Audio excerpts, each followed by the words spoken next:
मददगार किसी का रसूले खुदा हो,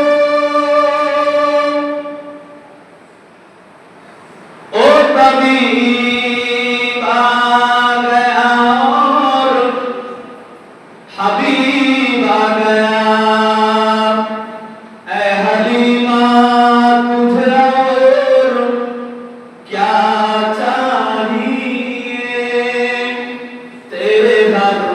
खुदा का हबीब आ गए।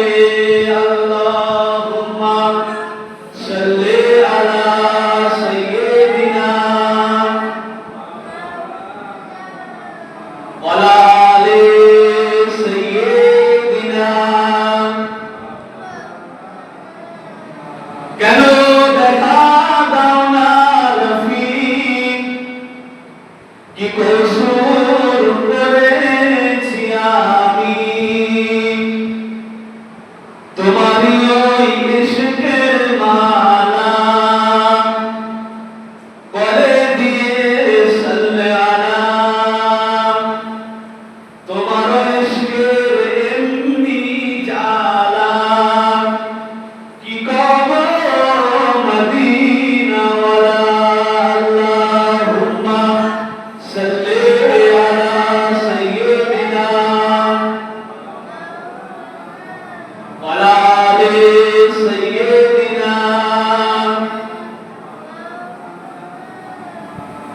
وقال الله تعالى أيضا في القرآن المجيد والفرقان الحميد وما أرسلناك إلا رحمة للعالمين. وقال النبي صلى الله عليه وسلم من أحب سنتي فقد أحبني ومن أحبني كان معي في الجنة.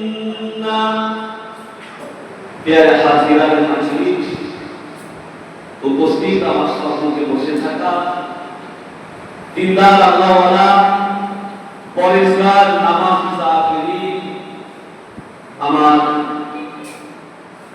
মুসলমান বাবাজিও হয়ে যাচ্ছেন,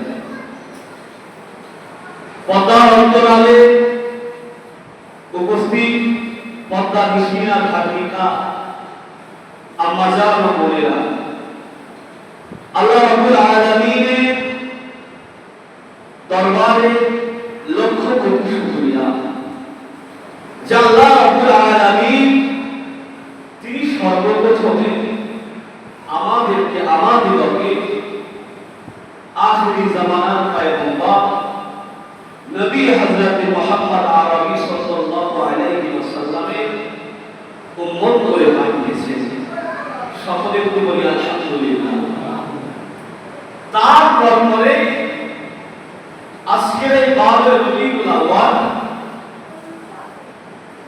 যে তারিখে আল্লাহ পাকের রাসূল এই ঘরাতে আগমন করেছিল, এই ঘরাতে তিনি এসেছিলেন, এই ঘরাতে সে মায়ের থেকে তিনি ভূমিষ্ঠ হয়েছেন।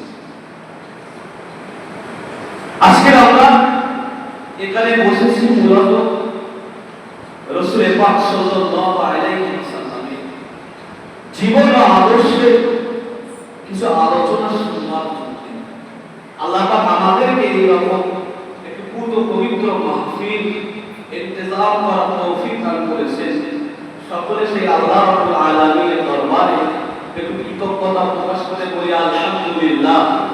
তারই পরে পরে যে নবী না আসলে আমি আপনি আমরা সব এই ধরাতে আসা, যে নবী না আসলে আল্লাহ রাব্বুল আলামিন কোন মাখলুক সৃষ্টি করেছেন। সেই নবী পাকের প্রতি জানাই অসংখ্য সালাম ও দরুদ। সকলে বলি সাল্লাল্লাহু আলাইহি ওয়াসাল্লাম। তো কোন নবী পাকের আগমন দিবসে আজকে আমরা এই পাক সাত পবিত্র এই মাহফিলে এসে বসেছি। সেই নবীটা আমাদের জন্য কত বড় রহমত, সেই নবী পাক আমাদের জন্য কত বড় দয়াবান, সেই নবী পাক আমাদের জন্য কত বড় তিনি ইহসান, আল্লাহ পাকের কত বড় রহমত।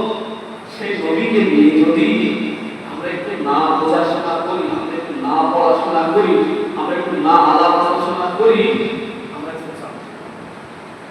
অনেকে আমরা জানি নবী নবী নবী আবার কি, এই কনসেপ্টটা অনেকের কাছে আজও ক্লিয়ার নেই। ১৫০০ বছর পূর্বে রাসূলুল্লাহ সাল্লাল্লাহু আলাইহি ওয়াসাল্লাম আমরা মুসলমান হয়েছি, আমরা নবী পাকের উম্মত হয়েছি, কিন্তু রাসূল আমাদের কাছে কি, রাসূলকে মানা আমাদের জন্য কি, রাসূলকে আমরা কেন মানব, রাসূলকে আমরা কেন ভালোবাসবো, কেন প্যার করব, রাসূলুল্লাহকে মানা আমাদের জন্য কতটা জরুরি, এই সম্পর্কে আমাদের কাছে কনসেপ্ট পুরো কম। বুঝতে পারলেন? তো এই নবী পাকের মর্তবা জানতে গেলে আমাদের কিন্তু কোরআন শরীফ, আল্লাহ রাব্বুল আলামিন কোরআন শরীফের মধ্যে বললেন, ওয়ারাফানা লাকা যিকরা, হাবিব আমি আপনার জিকিরকে, আপনার সম্মানকে সুমন্নত করেছি, উচ্চ করেছি। বলে বললেন না সুবহানাল্লাহ। নবী পাকের সম্মান, নবী পাকের আজমত বাড়িয়েছেন কে? আল্লাহ। ওয়ারাফানা লাকা যিকরা। আচ্ছা, যে নবী পাকের শান, মান, মর্তবা, মর্যাদা আল্লাহ রাব্বুল আলামিন বাড়িয়ে দিয়েছেন, সেই নবী পাকের শান, মান, মর্তবা, মর্যাদা যদি পৃথিবীর সমস্ত মানুষ মিলে কমানোর চেষ্টা করে, পারবে বলে মনে হয়? সে যুগে আবু লাহাব চেষ্টা করেছিলেন, আবু জেহেল চেষ্টা করেছিলেন, উতবা, সাইবা, শিবা তারা তো সব চেষ্টা করেছিলেন, ওয়ালিদ বিন মুগীরা চেষ্টা করেছিলেন। পেরেছেন রাসূলুল্লাহ সান্নাত যত বিরোধিতা করেছেন, আমার নবী পাকের মাধ্যম দিয়ে আমার আল্লাহ পাক দ্বীন ও ইসলামের এই যে দাওয়াতি কার্যকে আরো সুবিস্তার করিয়েছেন। কোরআন শরীফে আল্লাহ রাব্বুল আলামিন নবী পাকের সালে বললেন, ওমা আরসালনাকা ইল্লা রাহমাতাল লিল আলামিন, নবী আমি আপনাকে কুল আলামের জন্য রহমত করে পাঠালাম। তাহলে নবী আমাদের জন্য রহমত, নবী আমাদের জন্য দয়া। আচ্ছা, এখন আমার আপনার মনে হতে পারে যে নবী দয়া থেকে বুঝলাম, নবী দয়া থেকে আমার আপনার কি লাভ? প্রশ্ন আসতে পারে না? আসবে না? আসবে না?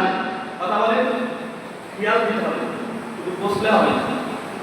আর এখন হাত পা ছেড়ে দিয়ে সুন্দর করে বসুন, যাতে ঘুম না করতে হবে।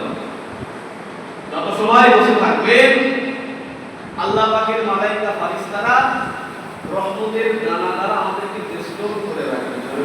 সুবহানাল্লাহ। যে পৃথিবীতে নবী থেকে শ্রেষ্ঠ কোনো মানব পৃথিবীতে আর কেউ আছে বলে মনে হয়? পৃথিবীর শুরু থেকে নিয়ে আর শেষ পর্যন্ত, কিয়ামত হওয়ার দিন সকাল পর্যন্ত, সৃষ্টির শুরু আর সৃষ্টির শেষ, নবী থেকে মর্যাদাবান সৃষ্টি আল্লাহ দরবারে আর কিছু আছে বলে মনে হয়? যে নবীর এত সম্মান, সে নবীর আলোচনা পৃথিবীর কোন আলোচনার সাথে নবীর আলোচনা মিশানো যাবে বলে মনে হয়? অন্যের আলোচনা থেকে নবীর আলোচনার আজমত শান বেশি না কম? বেশি। পৃথিবীতে যত নবী এসেছে, যত রাসূল এসেছে, যত পীর এসেছে, যত বুজুর্গানে দ্বীন এসেছে, যত আলেম উলামা মুফাসসির মুহাদ্দিস মুসান্নিফ যে আসুক না কেন, আল্লাহ পাকের মালায়েকা ফেরেশতা আর জিন জাতি আর যাই বলেন না কেন, ১৮,০০০ মাখলুকাতের ভিতরে শ্রেষ্ঠ সম্মান আমার নবীকে আমার আল্লাহ রাব্বুল আলামিন দান করেছেন। আর একটু জোরে বলি সুবহানাল্লাহ। সেই নবীর উম্মত হিসাবে আমরা, এটাই হলো আমাদের সবথেকে বড় নসিব। আমাদের সবথেকে বড় নসিব কি? যে আমরা এই আখির জামানার নবীর উম্মত হয়ে আসতে পেরেছি। লাভ আমাদের এটা। অন্য অন্য নবী আলাইহিস সালামরা তারা এই নবীর উম্মত হয়ে আসবার জন্য আল্লাহ দরবারে কেঁদে কেঁদে অনুতাপ, তারা বলতে আল্লাহ পাক যদি আমাদেরকে নবী রাসূল পয়গম্বর না বানিয়ে আখিরি জামানার নবী উম্মত বানাতেন, কতই না একমাত্র নবী ঈসা রূহুল্লাহ আলাইহিস সালামের দোয়াকে আল্লাহ কবুল করেছেন, যে নাকি আল্লাহ চতুর্থ আসমানে রেখেছেন, তিনি আবার এই পৃথিবীতে আসবেন আর নবী হয়ে আসবেন। নবী পাকের সিলসিলাত খতম। আল্লাহ নবী নিজে বলেছেন যে আমি রাসূলুল্লাহ হলাম শেষ, লা বা'দা নবী, আমি নবী হলাম শেষ। আল্লাহ রাসূল আনা ফাতাহুন নবীয়িন, আমি নবী হলাম শেষ, আমার পরে কোন নবী আসবে না। আল্লাহ রাসূল বলেন কি আনা ফাতাহুন নবীয়িন, আমি নবী হলাম শেষ, আর কোন নবী না। ঈসা সাল্লাল্লাহু যখন আসবেন আমাদের মতো উম্মতে মুহাম্মাদি হয়ে তিনি আসবেন। বললেন না যে নবী উম্মত হওয়ার জন্য নবীরা পর্যন্ত চেষ্টা করেছে। আচ্ছা নবীদের দরজা কি কম?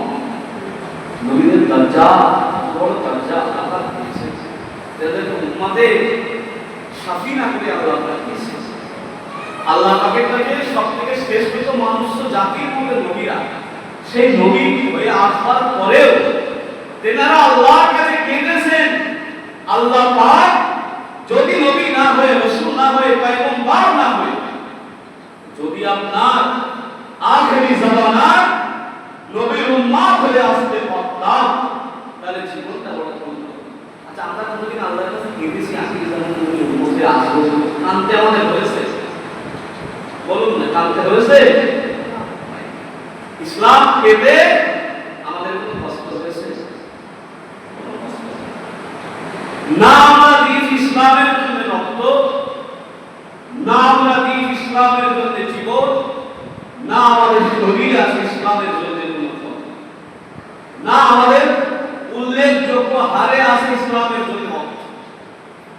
হয়তো এগুলি আমার অনেকে মনে করেন এই কোনো অর্থ, আমি কিন্তু উল্লেখযোগ্য ইসলামের জন্য যতটা দেওয়ার প্রয়োজন আমরা কিন্তু ততটা দিতে পারি।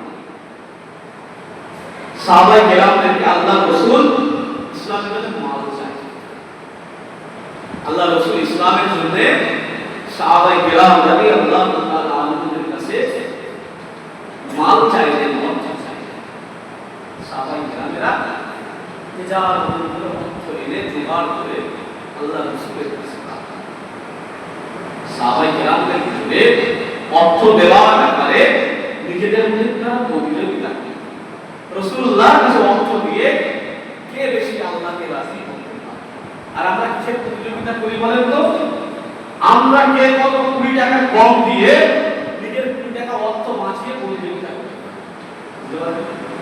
এইগুলো আমাদের টেন্ডেন্সি মানসিক, আর সাহাবাদের মানসিক কে কত বেশি দিতে পারি আল্লাহর রাস্তায়।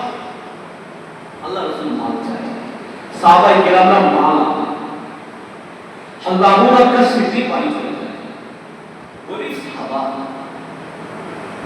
একটা গামলি বেঁধে মাল মাথা সব দিলেন, তার মধ্যে নিজের গায়ের জুব্বা মুবারকটা তো যখন সমস্ত মাল মসজিদে নববীর পাশে এসে রাখা হলো, সাহাবায়ে কেরামদের সম্পদগুলোকে জমা করে রাখা হলো, হযরত ওমর ফারুক রাদিয়াল্লাহু তাআলা আনহু মনে মনে ভাবছেন আজকের দিনে দানের প্রতিযোগিতায় আমি হযরত আবু বকর সিদ্দিককে হারাতে পারব, কারণ হযরত আবু বকর সিদ্দিক রাদিয়াল্লাহু তাআলা আনহু মালের যে গামলিটা, যে টুকরিটা, সেটা ছিল। আমি ওমর ফারুক আজকে অনেক হারে মাল, জমিনে নামাজ শেষ হয়ে গেল। আল্লাহ রাসূল সাহাবাদেরকে বলতে লাগলেন, ও আমার সাহাবায়ে কেরামেরা, বাবারা শুনে রেখে দাও, তোমরা আজকের দিনে আমার আবু বকর সিদ্দিকের এই ছোট্ট বাটুরি থেকে ভাবতে লেগেছো। আমার আবু বকর সিদ্দিক সে হয়তো আজকের দিনে এই দানের প্রতিযোগিতায় হেরে যাবে। না না না, সাহাবায়ে কেরামেরা শুনে রেখে দাও, আমার আবু বকর আজকের দিনে আমি রাসূলুল্লাহ আমার কাছে মান দিয়ে আমার আবু বকর আজকের দিনে তিনি প্রথম হয়েছেন। জোরে বলেন না সুবহানাল্লাহ। যা যেই সাহাবাদের কাছে রাসূলের কথাটা বললেন, সাহাবাদের মনের মধ্যে কেমন ঘটনা, আমরা এত মান আল্লাহ আর হযরত আবু বকর সিদ্দিকের ছোট্ট একটা কাজ করে, ছোট্ট একটা পুকুরি, সেটাও আজকে ইসলামের জন্য আল্লাহর রাস্তায় সেরা হয়ে গেল। আজকে সাহাবাদের ভিতরে আবু বকর সিদ্দিক সেই কাজটা আবার একনম্বর হয়ে গেল। সাহাবাদের মনের অবস্থা থেকে আল্লাহর রাসূল সাহাবাদের জিজ্ঞাসা করেন, একজন সাহাবাকে আল্লাহর রাসূল জিজ্ঞাসা করেন, ও আমার সাহাবায়ে কেরামেরা, তোমরা কতটা পরিমাণে মাল এনেছো? সাহাবায়ে কেরামেরা বলতে লাগলেন, ইয়া রাসূলুল্লাহ, ইয়া হাবিবাল্লাহ, হুজুর আমি আমার সম্পদটাকে তিনটি ভাগে ভাগ করেছি। একটি ভাগ আমার বাড়িতে রেখেছি, আর একটি ভাগ আমার ভবিষ্যতের জন্য রেখেছি। ইয়া রাসূলুল্লাহ, আর একটা ভাগ আমি দ্বীন ও ইসলামের জন্য নিয়ে এসেছি।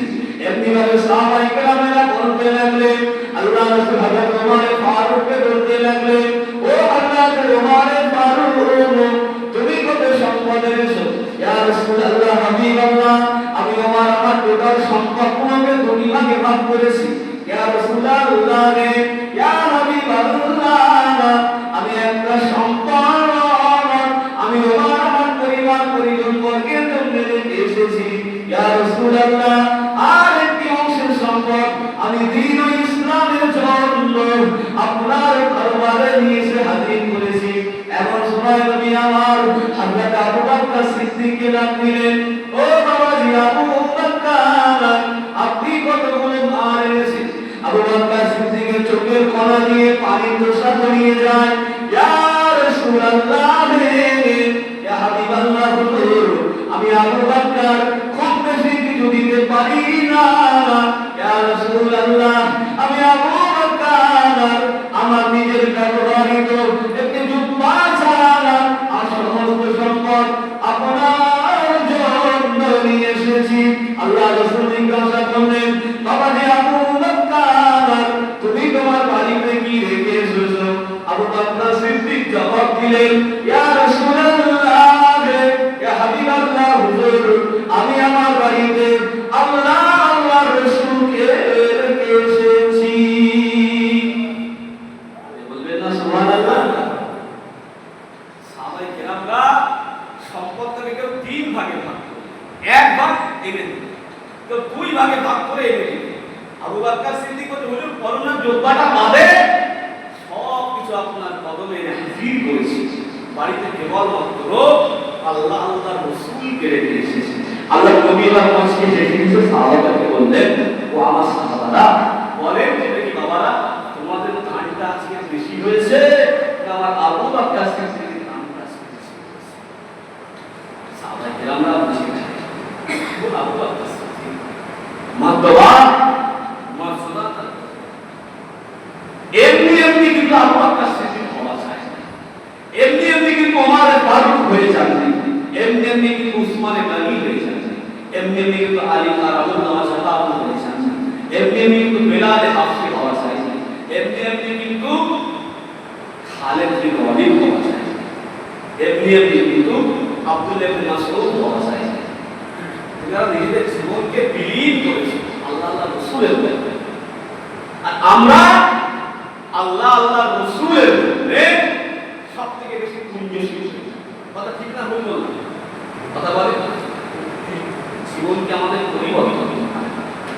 জীবনকে যদি আমরা পরিবর্তন না করতে পারি, আমরা আপনার জীবন বৃথা হবে।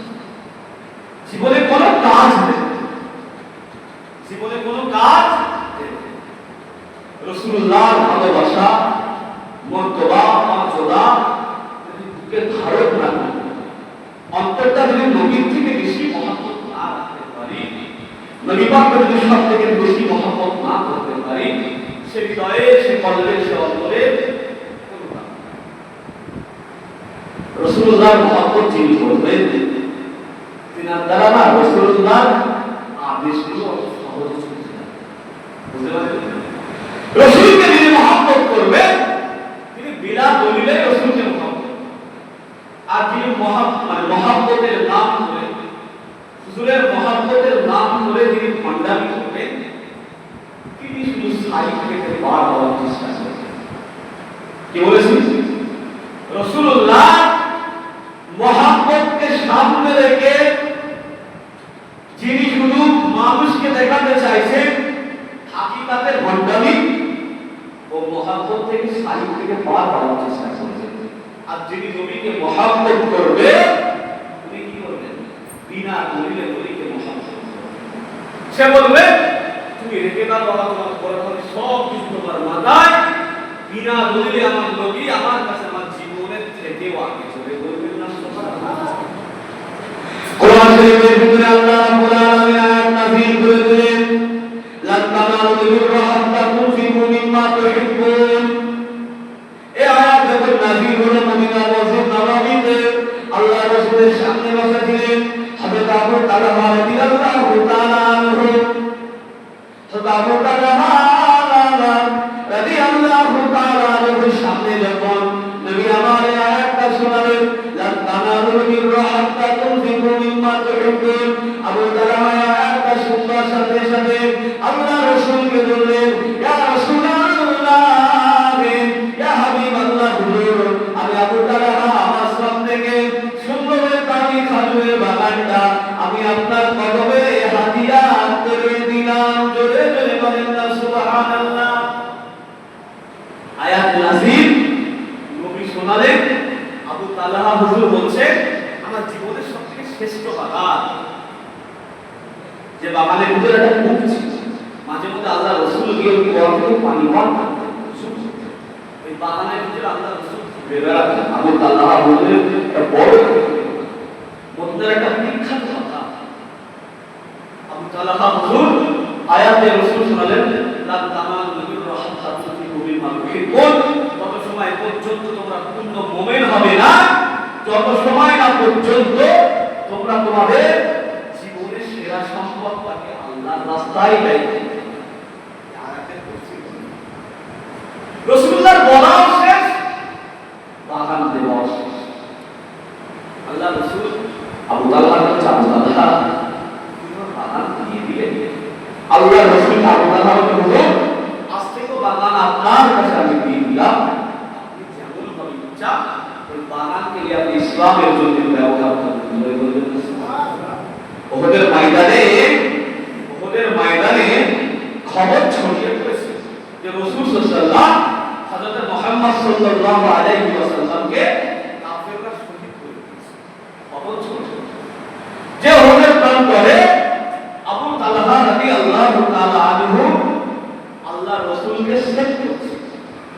কাফেররা আল্লাহর রাসূলকে দিক নির্দিষ্ট করে দিক ছুঁড়েছে। আবু তালহা হুজুর রাসূলুল্লাহ চারিপাশ দিয়ে ঘুরে ৮২ খানা তীর শুধু নিজের সিনা মোবারকে ধারণ করেছে। কি মহব্বত পেয়েছি আমরা রাসূলকে, সেই মহব্বত বলেন আমরা নবীকে সেই মহব্বত করতে পারি যে একটা বাগান দান করে তার কাছে জীবন দেওয়া কিছু, তার জীবনের সব থেকে বড় সম্পদ। সে নিজের জীবন দেওয়ার জন্য ৮২ খানা তীর নিজের সিনা মোবারকে ধারণ করে তার কাছে একটা ছোট্ট বাগান মুসলিমের কদমে দেওয়ার জন্য বলেন এমনি একটা মর্তবা সহজ তার ফজিলত বলে শেষ করা যায়। তাদের মর্তবা এমনি এত বড় হয়, তারা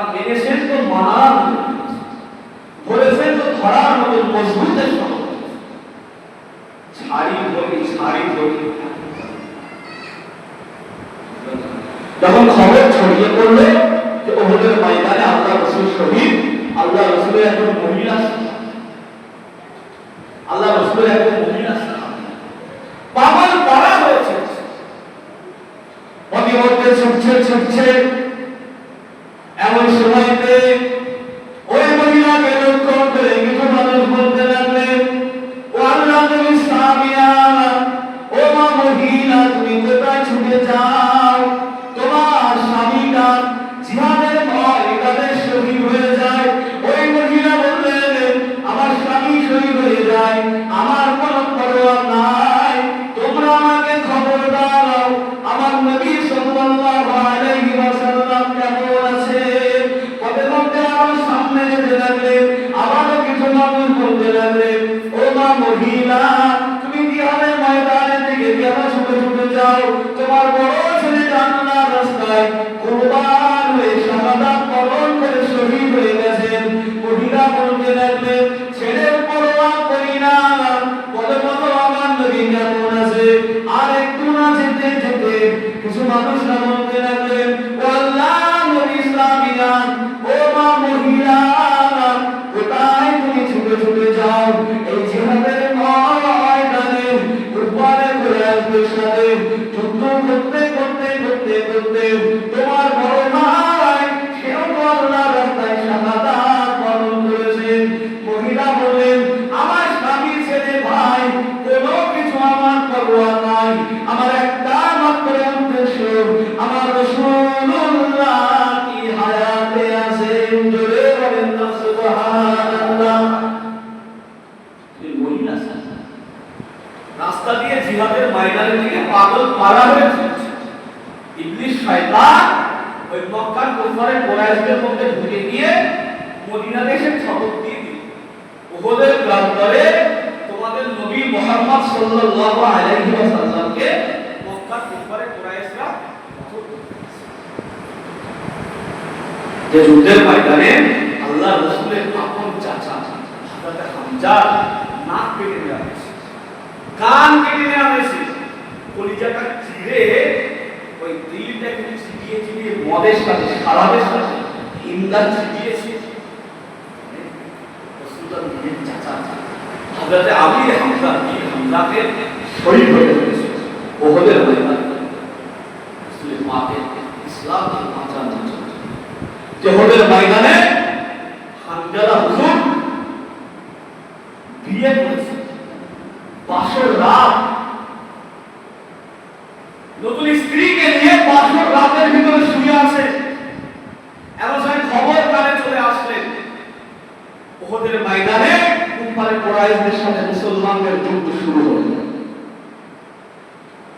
আল্লাহ হুজুর স্ত্রীর কাছ থেকে উঠে পড়লেন, স্ত্রীর বিছানা ছেড়ে দিয়ে স্ত্রীকে বললেন, দেখো আমি জিহাদের ময়দানে যাব, যদি বেঁচে ফিরতে পারি দেখা হবে, আর যদি হায়াতে না থাকি আল্লাহ দেখা করার পক্ষে আমাদের ময়দানে দেখা হবে।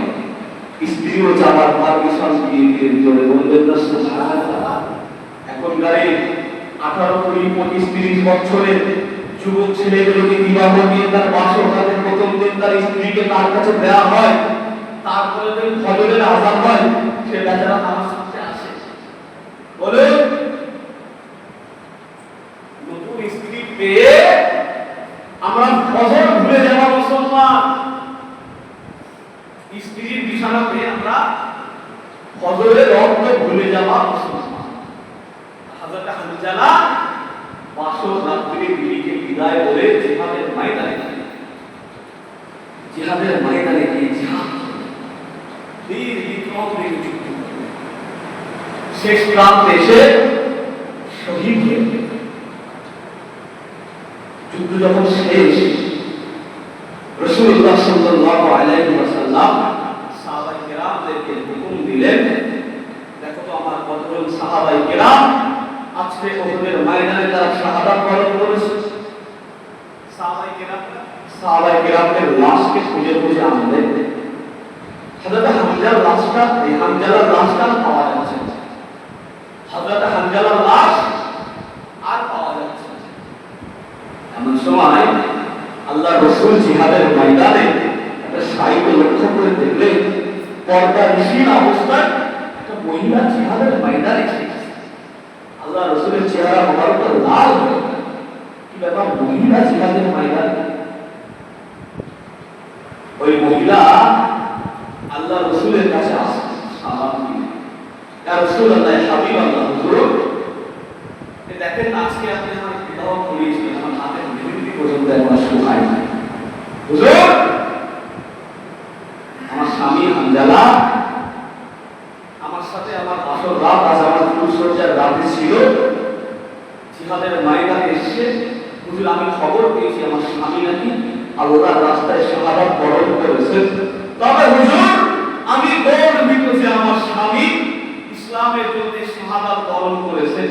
আমি ময়দানে মাশরে শহীদাদের হিসেবে উনকার শ্রদ্ধা করলাম। জোরে বলবেন না সুবহানাল্লাহ? তবে হুজুর আমার একটা প্রশ্ন, আপনি তো শহীদের লাশকে গোসল দেবেন না, কাফনও পরাবেন না, যে অবস্থায় শাহাদাত বরণ করেছেন ওই অবস্থাতে আপনি জানাজাতে দাফন করে দেবেন।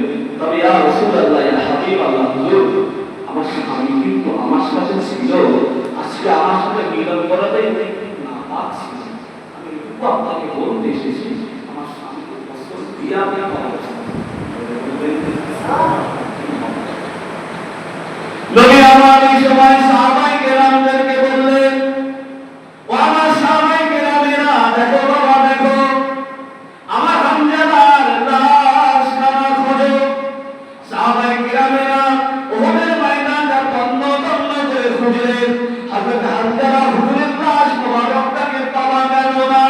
আল্লাহর রাসূল চিন্তিত হয়ে গেলেন, কাফেররা কি আমার হামজালার লাশটা নিয়ে চলে গেলেন? না না, এমন সময়তে হযরত জিবরাইল আলাইহিস সালাম আল্লাহর রাসূলের কাছে চলে আসলেন। আসসালাতু ওয়াসসালামু আলাইকা ইয়া রাসূলুল্লাহ, ইয়া হাবিবাল্লাহ, হুজুর আপনার হানজালার লাশ মোবারকটাকে কাফেররা নিয়ে যায়নি হুজুর। আপনার হানজালা নতুন বিবি ত্যাগ করে ফুলসজ্জার বিধান আছে, ইসলামের জন্য নিজের জীবনকে বিলিয়ে দিয়েছেন। আপনার হানজালাকে আল্লাহ পাক কবুল করে নিয়েছেন। আপনার হানজালার পরে আল্লাহ রাব্বুল আলামিন এত খুশি, আপনার হানজালাকে ওই উহুদের পাহাড়ের উপরে রহমতের ফেরেশতারা জান্নাতের পানি দ্বারা গোসল করাচ্ছেন। জোরে বলেন না সুবহানাল্লাহ। আপনার হানজালার উপরে আল্লাহ খুশি আছেন। আপনার হানজালাকে আল্লাহ রাব্বুল আলামিনের রহমতের ফেরেশতারা তারা এসে রহমতের পানি দ্বারা ওদের ওই পাহাড়ের চূড়ার উপরে গোসল করাচ্ছেন। জয় বলবেন। আচ্ছা, ইসলামে নাপাক থাকা কি গুনাহ না সাবাব? কথা বলেন। আপনি নাপাক অবস্থায় জমিনের উপরে চলাফেরা করে জমির বদদুয়া করেছেন, শিক্ষার ভিত্তি, এখানে বাপ ছেলে, মেয়ে মা, বৌমা শাশুড়ি, শ্বশুর জামাই, এই বলে কোনো পার্থক্য নেই। ইসলাম শিখতে হবে, শিখবার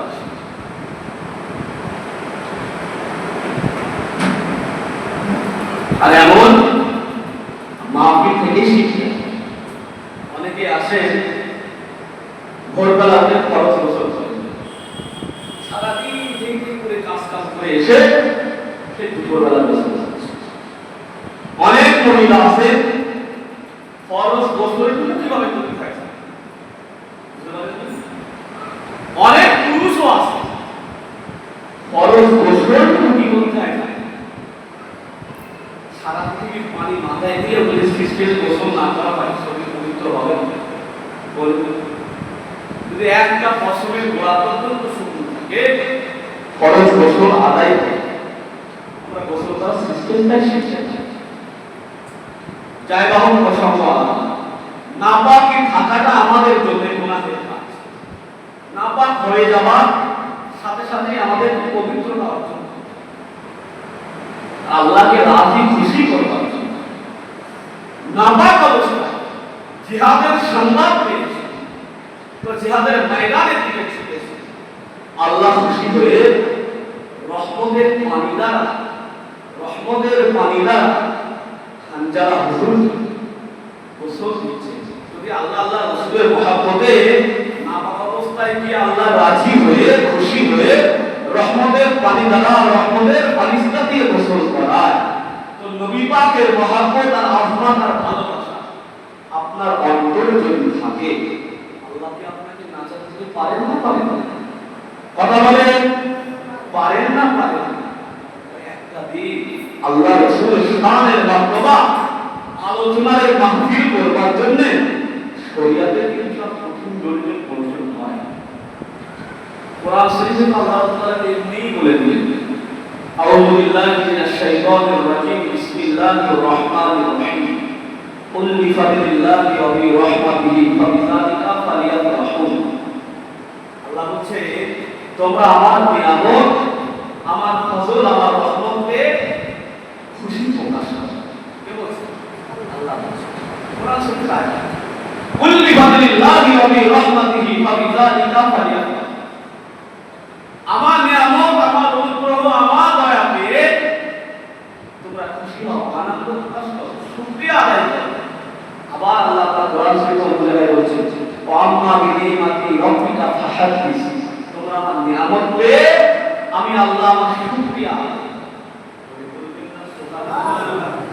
আল্লাহ বলছেন, আমার নিয়ামত পেয়ে শুকরিয়া আদায় করো, আমার রহমত পেয়ে শুকরিয়া আদায় করে খুশি হও।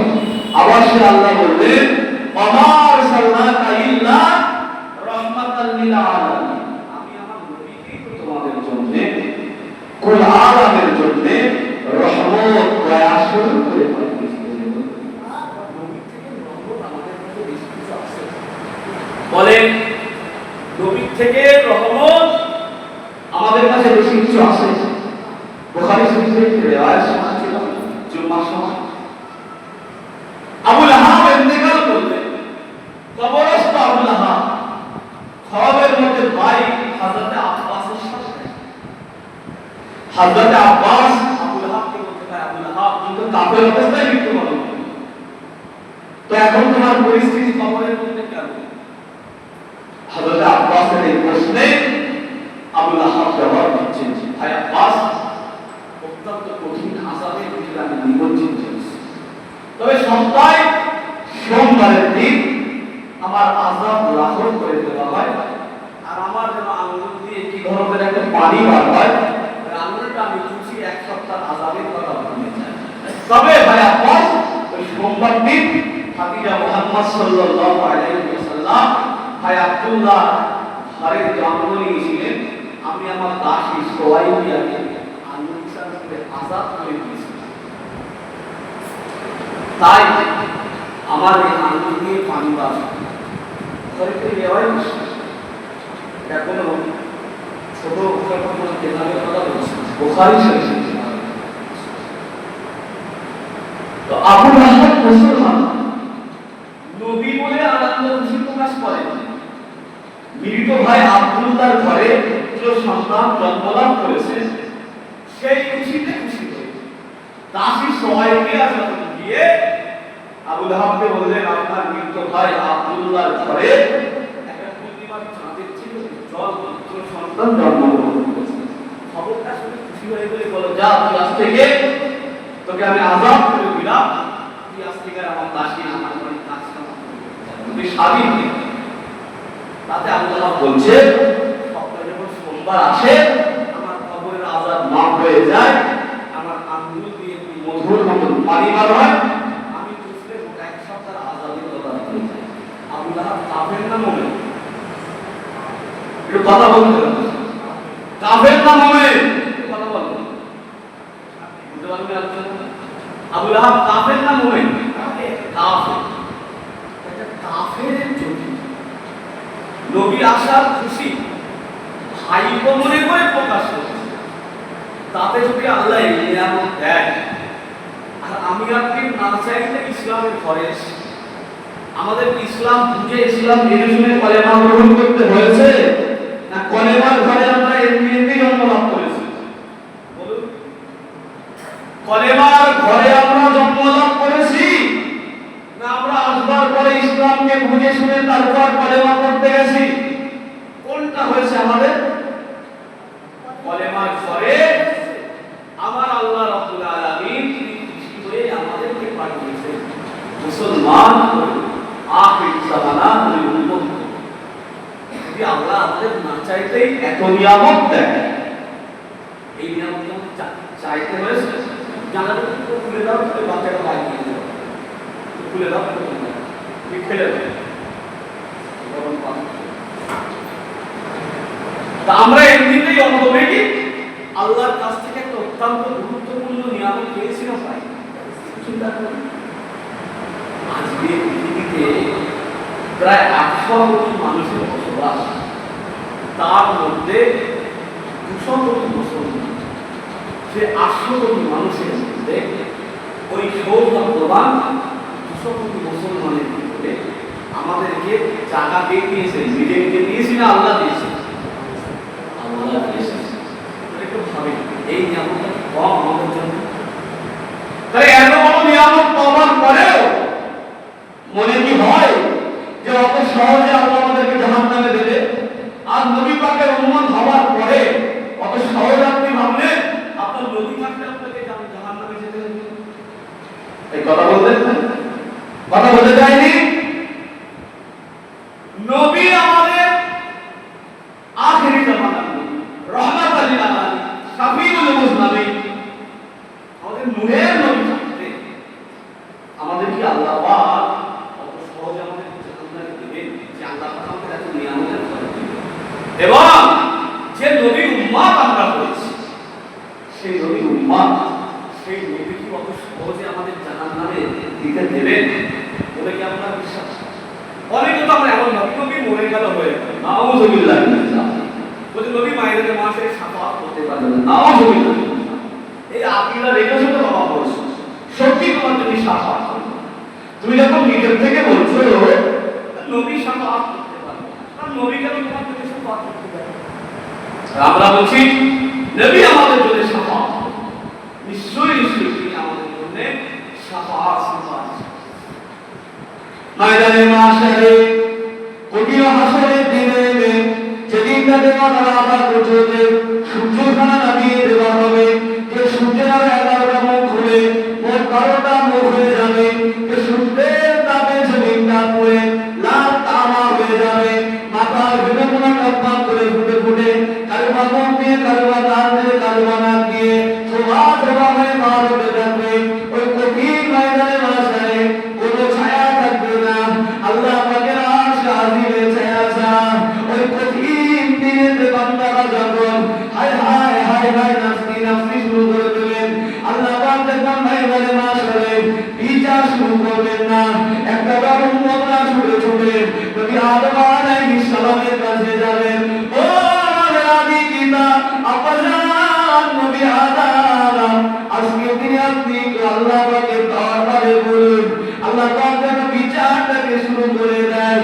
এই কঠিন হাসরের দিনে এই উত্তপ্তময় পরিস্থিতি আর সহ্য করতে পারি না। নবী আদম ওই সময় বললেন, ও আমার উম্মতেরা, ও আমার সন্তানেরা, আমি পাপ আদম আজকে দিনে তোমাদের জন্য কিছু করতে পারবো না। যাও যাও তোমরা নবী হযরত নূহ আলাইহিস সালামের কাছে যাও। নবী হযরত নূহ আলাইহিস সালামের কাছে আসবেন। নবী হযরত নূহ আলাইহিস সালাম বলবেন, আজকে দিনে আমি আল্লাহ পাকের সম্মুখে মুখ দেখাতে পারবো না। আমি নবী নূহ আমার ছেলেকে না ইসলাম কবুল করেননি। আজকের দিনে যদি আল্লাহ আমাকে প্রশ্ন করে দেয়, ও নবী নূহ, আমি তোমাকে নবী বানিয়েছি কিন্তু তুমি তোমার ছেলের কাছে ইসলামের দাওয়াত দিতে পারোনি, আমি নবী নূহ আজকে তোমাদের জন্য কিছু করতে পারবো না। এমনি করে তোমরা নবী ইব্রাহিম ও খলিলুল্লাহর কাছে চলে যাও। নবী ইব্রাহিম ও খলিলুল্লাহর কাছে এসে বলতে থাকবেন, আয় আমাদের খলিল, আয় নবী ইব্রাহিম, আয় আমাদের জাতির পিতা, আপনি আজকে একটু আল্লাহ পাককে বলুন আল্লাহ রাব্বুল আলামিন যেন আজকে আমাদের ময়দানে মাশারে হিসাবটা শুরু করে দেয়। এই উত্তপ্তময় পরিস্থিতি আর সহ্য করতে পারি না।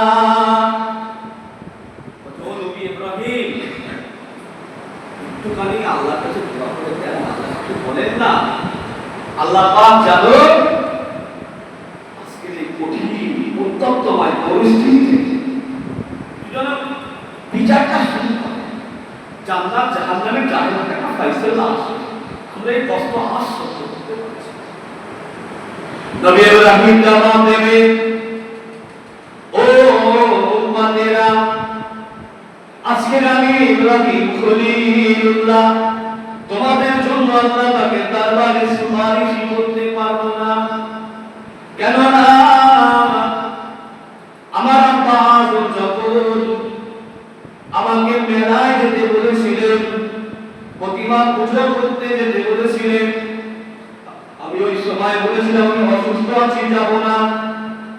কিন্তু আমি শারীরিক অসুস্থ ছিলাম না, আমি মনের দিক দিয়ে অসুস্থ ছিলাম।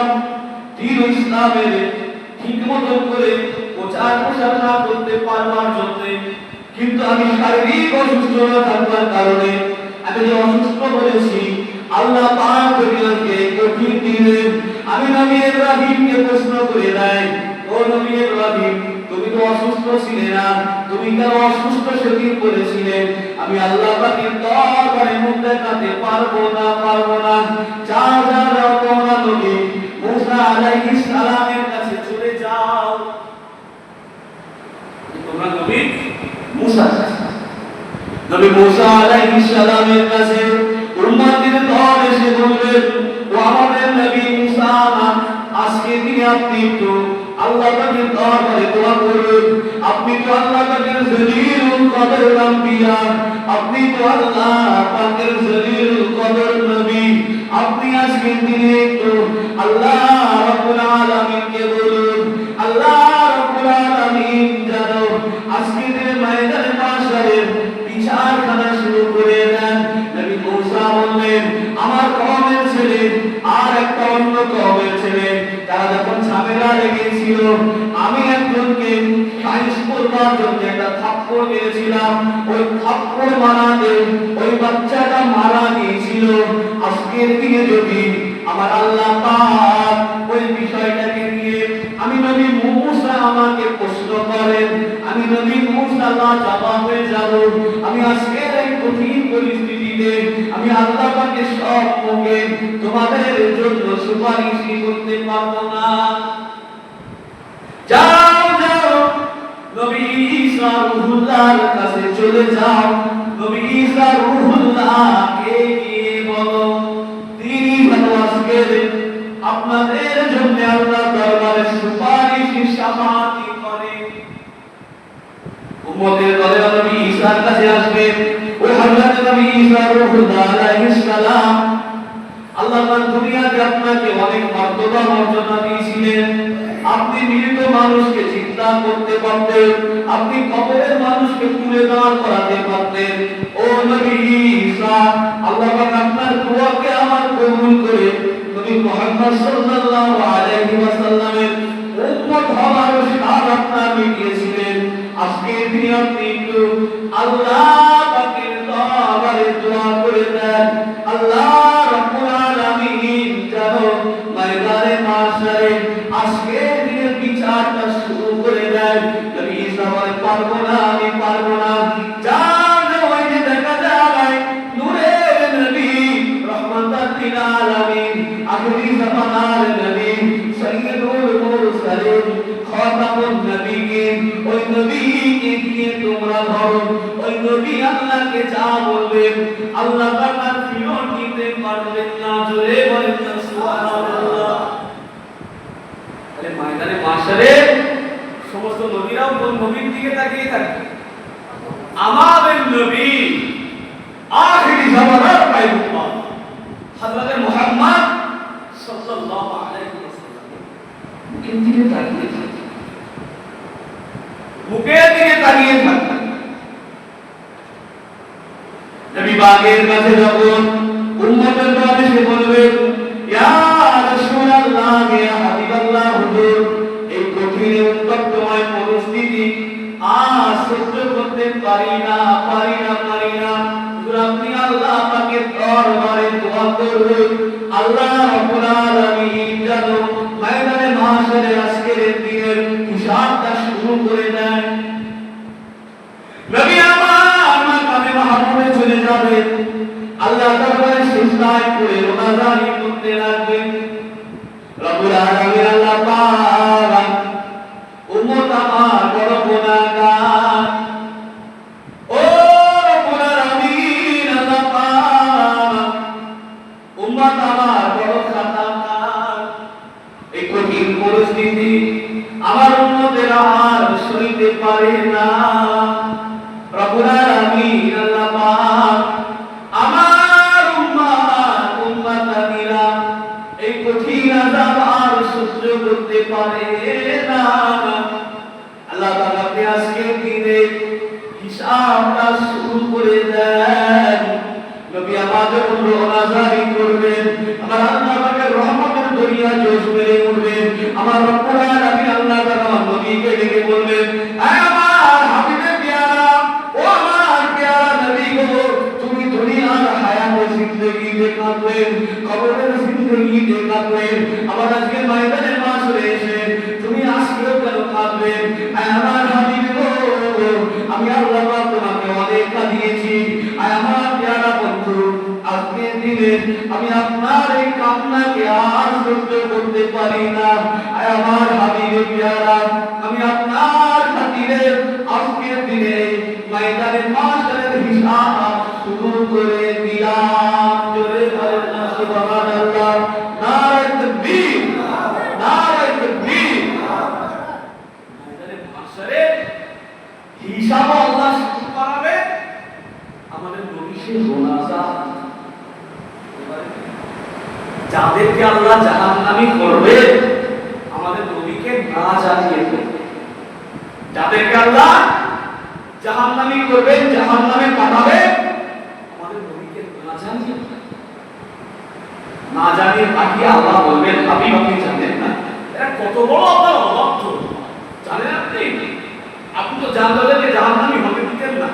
আমার পেয়ারা হাবিব, আমি আপনাকে না জানিয়ে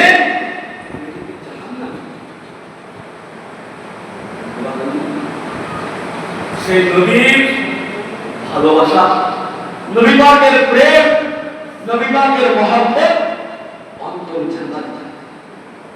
নবীর আসমার মহব্বত যদি আমার আপনার অন্তরের মধ্যে না থাকে, একটা দিনে 1-1.5 ঘন্টা 2 ঘন্টার আলোচনা মহল্লায় প্রচুর মানুষ, কেউ দুনিয়ার ইনকামে ব্যস্ত, কেউ নিজের দোকানে ব্যস্ত, কেউ নিজের কারবারে ব্যস্ত। নামাজ পড়া ইবাদত, নামাজ পড়া নবী মহব্বত নয়। 583 বছর একাধারে নামাজ আর রোজা করেছেন বনি ইসরাইল কওমের একজন উম্মাহ। করবার পরে ময়দানে মাশরে উঠলো, আল্লাহ বলছে তুমি জান্নাত যাবে না জাহান্নামে যাবে, না আমার রহমতের আশা। ও বলছে আল্লাহ 583 বছর আপনার ইবাদত আমল করেছি, জান্নাতে তো যাবই। আল্লাহ বলছে ফারিস্তাদেরকে ধরবার জাহান্নামে যাবো, 583 বছরের একটা দিন আমার করব না। কি বলবো? মাথা ঠুকে ফেলতেও মাথা ঠুকে মাথা ফেটে যাবে। আল্লাহ যদি কবুল না করে, আল্লাহ যদি কবুল না করে বেকার। আর আল্লাহ কবুল করাতে গেলে আগে আল্লাহ নবীকে অন্তরে ধারণ করতে হবে। আল্লাহ নবীকে যদি অন্তরে ধারণ না করতে পারো সব বেকার। শুধু লা ইলাহা ইল্লাল্লাহ, লা ইলাহা ইল্লাল্লাহ, লা ইলাহা ইল্লাল্লাহ, শুধু আল্লাহ এক, আল্লাহ এক, আল্লাহ এক বলে আর মুহাম্মাদুর রাসূলুল্লাহ সাল্লাল্লাহু আলাইহি ওয়াসাল্লাম স্বীকার করবে, তুমি মুসলমান হতে পারবে, ঈমানদার হতে পারবে। শুধু বললে আশহাদু আল্লা ইলাহা ইল্লাল্লাহ ওয়াহদাহু লা শারীকা লাহু, আমি সাক্ষ্য দিচ্ছি আল্লাহ এক, তুমি লা শারীক আহাদ, ওয়াহিদাহ, তিনার কোনো অংশীদার নেই।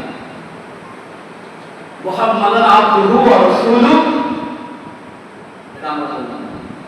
আশহাদু আন্না মুহাম্মাদান আবদুহু ওয়া রাসূলুহু, এটাকে আমরা স্বীকার করলাম না, সাক্ষ্য দিলাম না।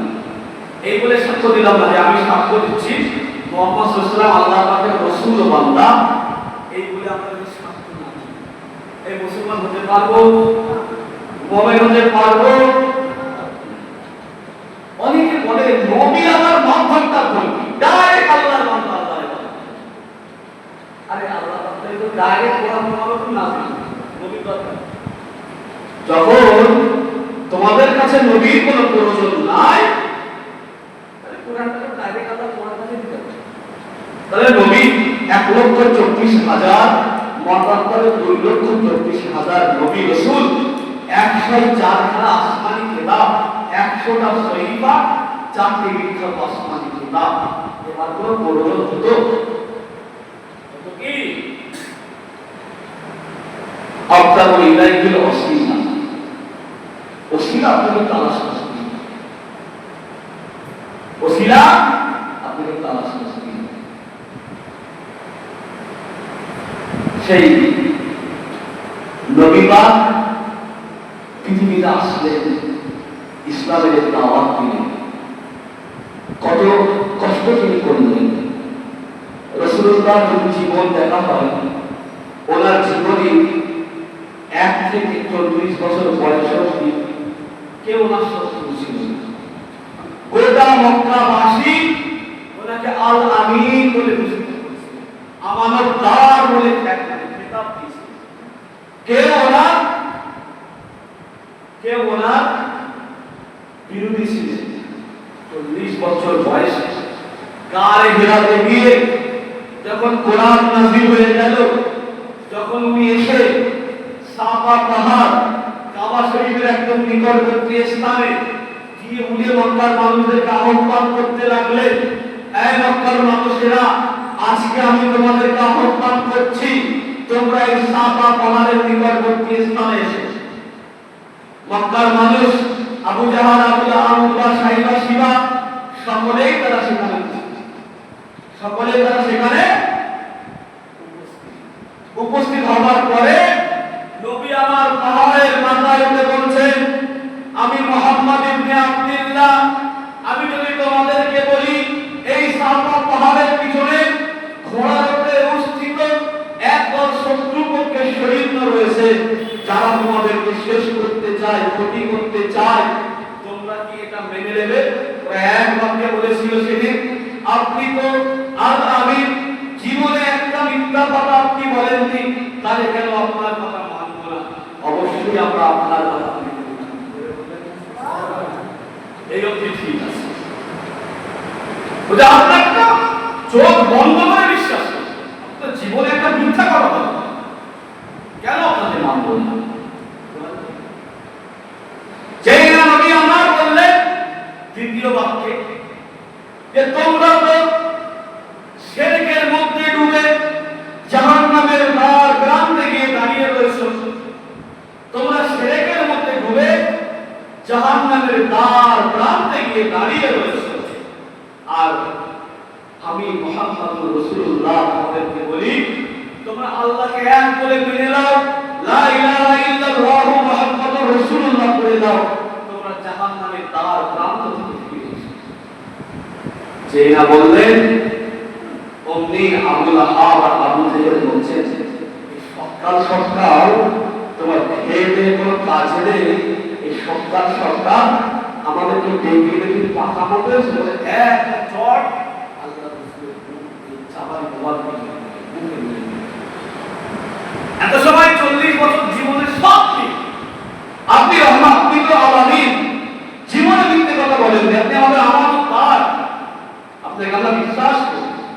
যেই না নবী বলেছেন জাহান্নামের দ্বার প্রান্তে দাঁড়িয়ে রয়েছে, তোমরা যে সমস্ত প্রতিমাদের পূজা করো ওদেরকে ছেড়ে দিয়ে এক আল্লাহকে আল্লাহ বলে মেনে নাও, সেই রাসূলুল্লাহর ঘরে বারবার করতে চাস।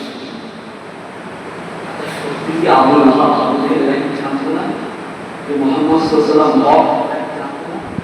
সব জানতে, শুধু নিজের কর্তৃত্ব চলে যাবে, নিজের গতি নষ্ট হবে না। মুসলমান হলে তো মুহাম্মদ সাল্লাল্লাহু আলাইহি ওয়াসাল্লামকে করতে দিতে হবে, হাতে হাত দিয়ে কালেমা পড়তে হবে। চাচা বলছে আমি এত প্রকৃতির অধিকারী। আমি এই আরব ভূখণ্ডের আমি হিরো, আমি কেন ভাইবোর কাছে যে ইসলাম কবুল করে আমি কেন তার সাথে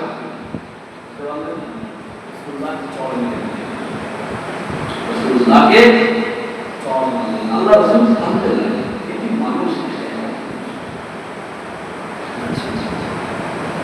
এইভাবে ইসলামটা আল্লাহ রাসূল কিছুজন মানুষ আমাদের খাদিজা, হযরত আলী, হযরত আবু বকর সিদ্দিক এরা একটা ইসলাম স্ত্রী আমাদের আছে আর আমাদের ঘরে মা বোনদেরকে বলবো জীবনে স্ত্রী হিসেবে মডেল মানুষ আমার আম্মা জানদেরকে, আমার আম্মা খাদিজাকে, আম্মা আয়েশা নিজেদের জীবনে মডেল হিসেবে মানুষ দেখবেন সংসারে এমনি এমনি শান্তি আর অশান্তি থাকবে।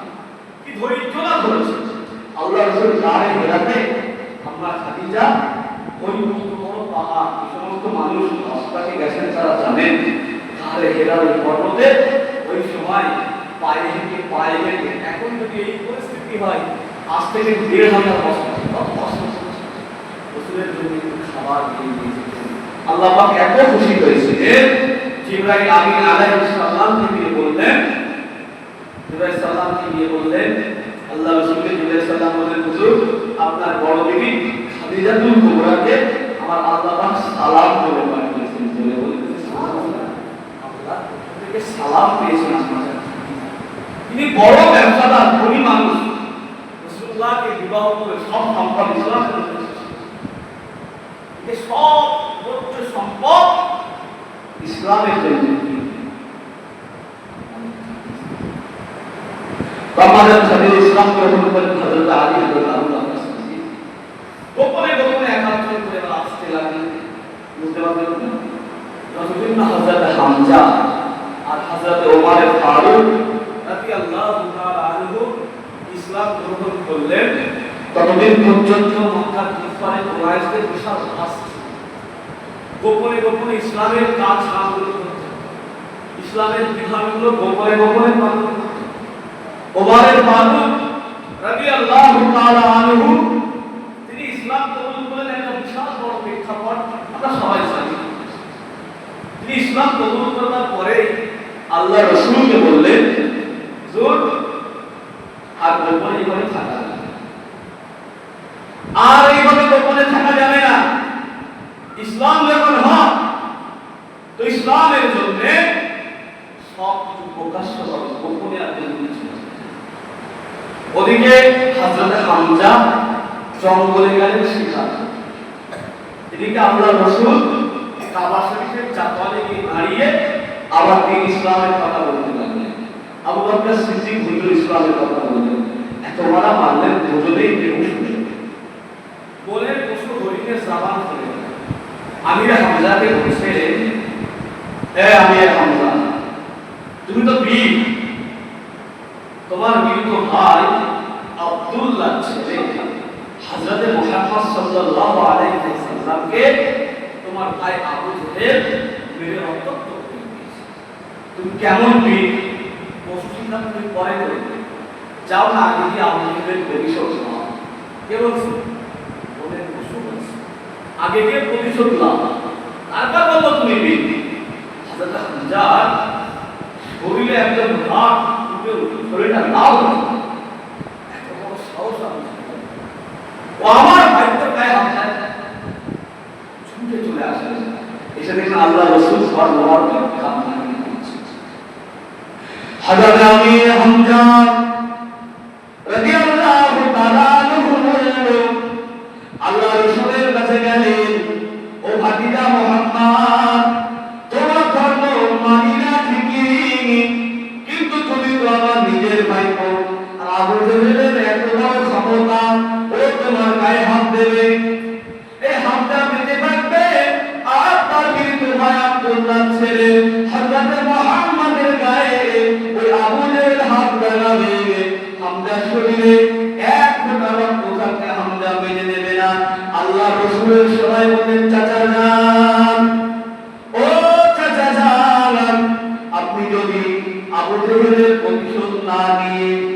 যদি আমাকে ভালোবাসেন ইসলামের কলেমা পড়ে দেন, হাতটা আগিয়ে দেন আর বলুন লা ইলাহা ইল্লাল্লাহু মুহাম্মাদুর রাসূলুল্লাহ। আপনি যদি এটা বলে দেন আমি বড় খুশি হয়ে যাব। হযরত হামজা আর চিন্তা ভাবনা না করে দুটো হাতকে আল্লাহর রাসূলের দিকে বাড়িয়ে দিয়ে লা ইলাহা ইল্লাল্লাহু মুহাম্মাদুর রাসূলুল্লাহ বলে দিলেন।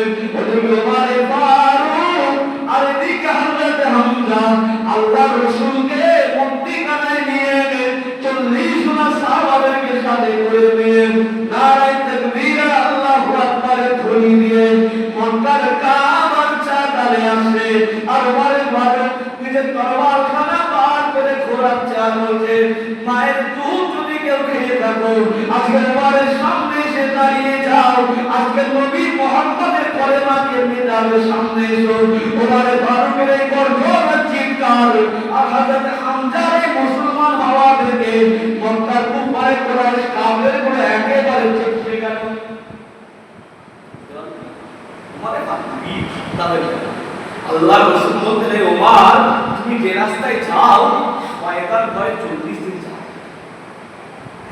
তো কঠিন।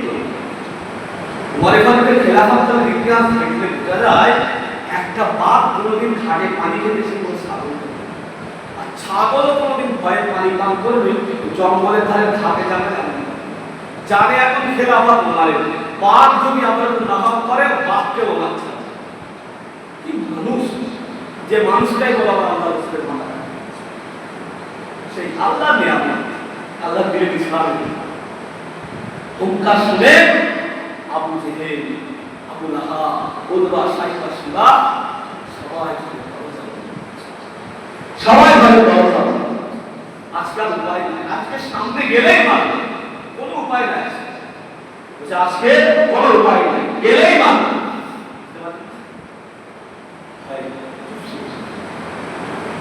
তারপরে অনেক অতিথি আছে রাসূলুল্লাহ হিজরত করে মক্কা ছেড়ে দিয়ে মদিনাতে আল্লাহর রাসূলকে আসে। মক্কার মানুষেরা রাসূলুল্লাহ আগমনে মক্কার ছোট ছোট বাচ্চারা নবী পাক যখন মদিনাতে প্রবেশ করছিলেন ওই মদিনার বাচ্চাগুলো তখন তারা আলাইনা এই কবিতা তারা তখন আবৃত্তি করছে, নবীকে তারা সম্ভাষণ জানাচ্ছে। প্রত্যেকটা মানুষ আল্লাহ রাসূল হিসেবে হুজুর আপনি আমার বাড়ি মদিনা, হুজুর আপনি আমার বাড়ি মদিনা। কিন্তু ঘটনা হলো আবু আইয়ুব আনসারী যেনার বাড়িতে আল্লাহ রাসূল উঠেছিলেন, আল্লাহ রাসূলের দুনিয়াতে আসবার একটা নাজ্জাশী দেশের একটা বাদশা আল্লাহ রাসূলের জন্য ওই দোতলা ঘর মক্কাতে নির্মাণ করেছে। উনি আগে যে খলিফা কিতাবগুলো পড়েছিলেন তওরাত, জবুর, ইনজিল পড়ে পড়ে পেয়েছিলেন যে আখিরি জামানার নবীকে মক্কায় কাফেরদের অত্যাচারে মদিনাতে হিজরত করতে হবে। উনি সেই নবী পাকের হিজরতের সেই সংবাদ পেয়ে উনি ঘরটা বানিয়েছিলেন। আর আবু আইয়ুব আনসারী হলো ওই বাদশাকে আল্লাহ ওই চিঠিটা পড়াবার উনার কাছে ছিল। তো সবাই যখন টানাটানি করছেন আল্লাহ রাসূল বলছেন আমার এই ঘোড়াটা যার বাড়ির সামনে গিয়ে বসে যাবে আমি তার বাড়ি রাসূলের ঘুরতে ঘুরতে কোথাও বসে সবাই ডাকছেন দিন দুনিয়ার বাসটাকে নেওয়ার জন্য সবাই মদিনার মানুষ। আর বহু কঠিন ঘুরে ঘুরে আবু আইয়ুব আনসারী রাদিয়াল্লাহু তাআলা আনহু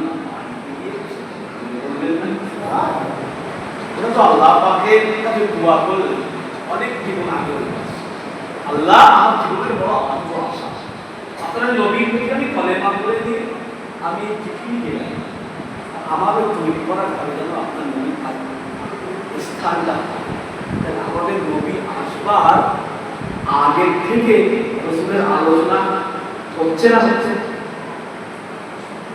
রাসূল বলছেন আমি নবী ইব্রাহিমের দোয়ার ফসল আর নবী ঈসার সুসংবাদ। প্রত্যেকজন নবী তারা আমাদের নবীর সুসংবাদ দিয়ে গেছে। যে সমস্ত নবীরা আমাদের নবীর সুসংবাদ দিচ্ছেন তওরাতে, জবুরে, ইনজিলে সব জায়গাতে আমাদের নবীর সুসংবাদ। আমাদের নবীর আলোচনা আমাদের নবীর ধরা পৃষ্ঠে আসার পরে শুরু হয়েছে না আসবার আগের থেকে শুরু হয়েছে? বুঝতে হবে বাবা, না বুঝে চলতে বলো।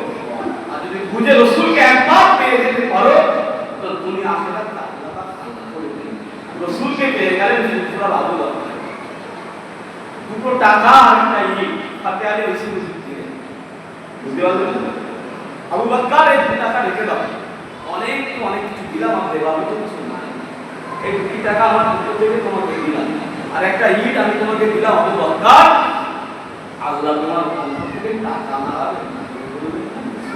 আজকাল পুরা শরীরে বছর দিলে এমন পরের বছর দিলে আবার চেনা যাচ্ছে এক একজন 50,000 40,000 করে দিন অবস্থা দিয়ে যাচ্ছে। টাকা তো হবে সরকারের আল্লাহ রসুল্লাহকে মনে একবার পেয়ে গেলে দুনিয়া আখিরাত কামবে না। আর রসুল্লাহকে যদি না পেতে পারে দুনিয়াও রাখতে না চলে যাবে। তো রসুল্লাহকে পেতে তো নবী মুসার একজন উম্মাহ তওরাতের বড় আলেম, নাম তার আবুল হাফেজ। এই জামানায় যখন কোরআনের কোটি কোটি কোটি কোটি হাফেজ গোটা বিশ্বকে আসে না নাই, ওই জামানায় তওরাতের হাফেজ বলতে একজনই ছিলেন আবুল হারিস। একজন বড় পণ্ডিত। তওরাতের মধ্যে দেখছে নবী মুসার আলোচনা 3-4 জায়গা, আর নবী মুহাম্মদ সাল্লাল্লাহু আলাইহি ওয়াসাল্লামের আলোচনা 70 জায়গা। ওনার মাথার কাজ হচ্ছে আমার নবী যিনি প্রেজেন্ট, যিনি এখন দিন ইসলামের খেদমত করছেন, তেনার নাম এই 120 জায়গায়, আর যে নবী এখনো আসেননি তেনার বক্তব্য সুসংবাদ 70-এর অধিক জায়গায়। তওরাত থেকে চেয়েছে নবীর নাম মুছে দেবে, তালি দিয়ে রাসূলুল্লাহর নামগুলো সব কাটছে, সব কাটছে,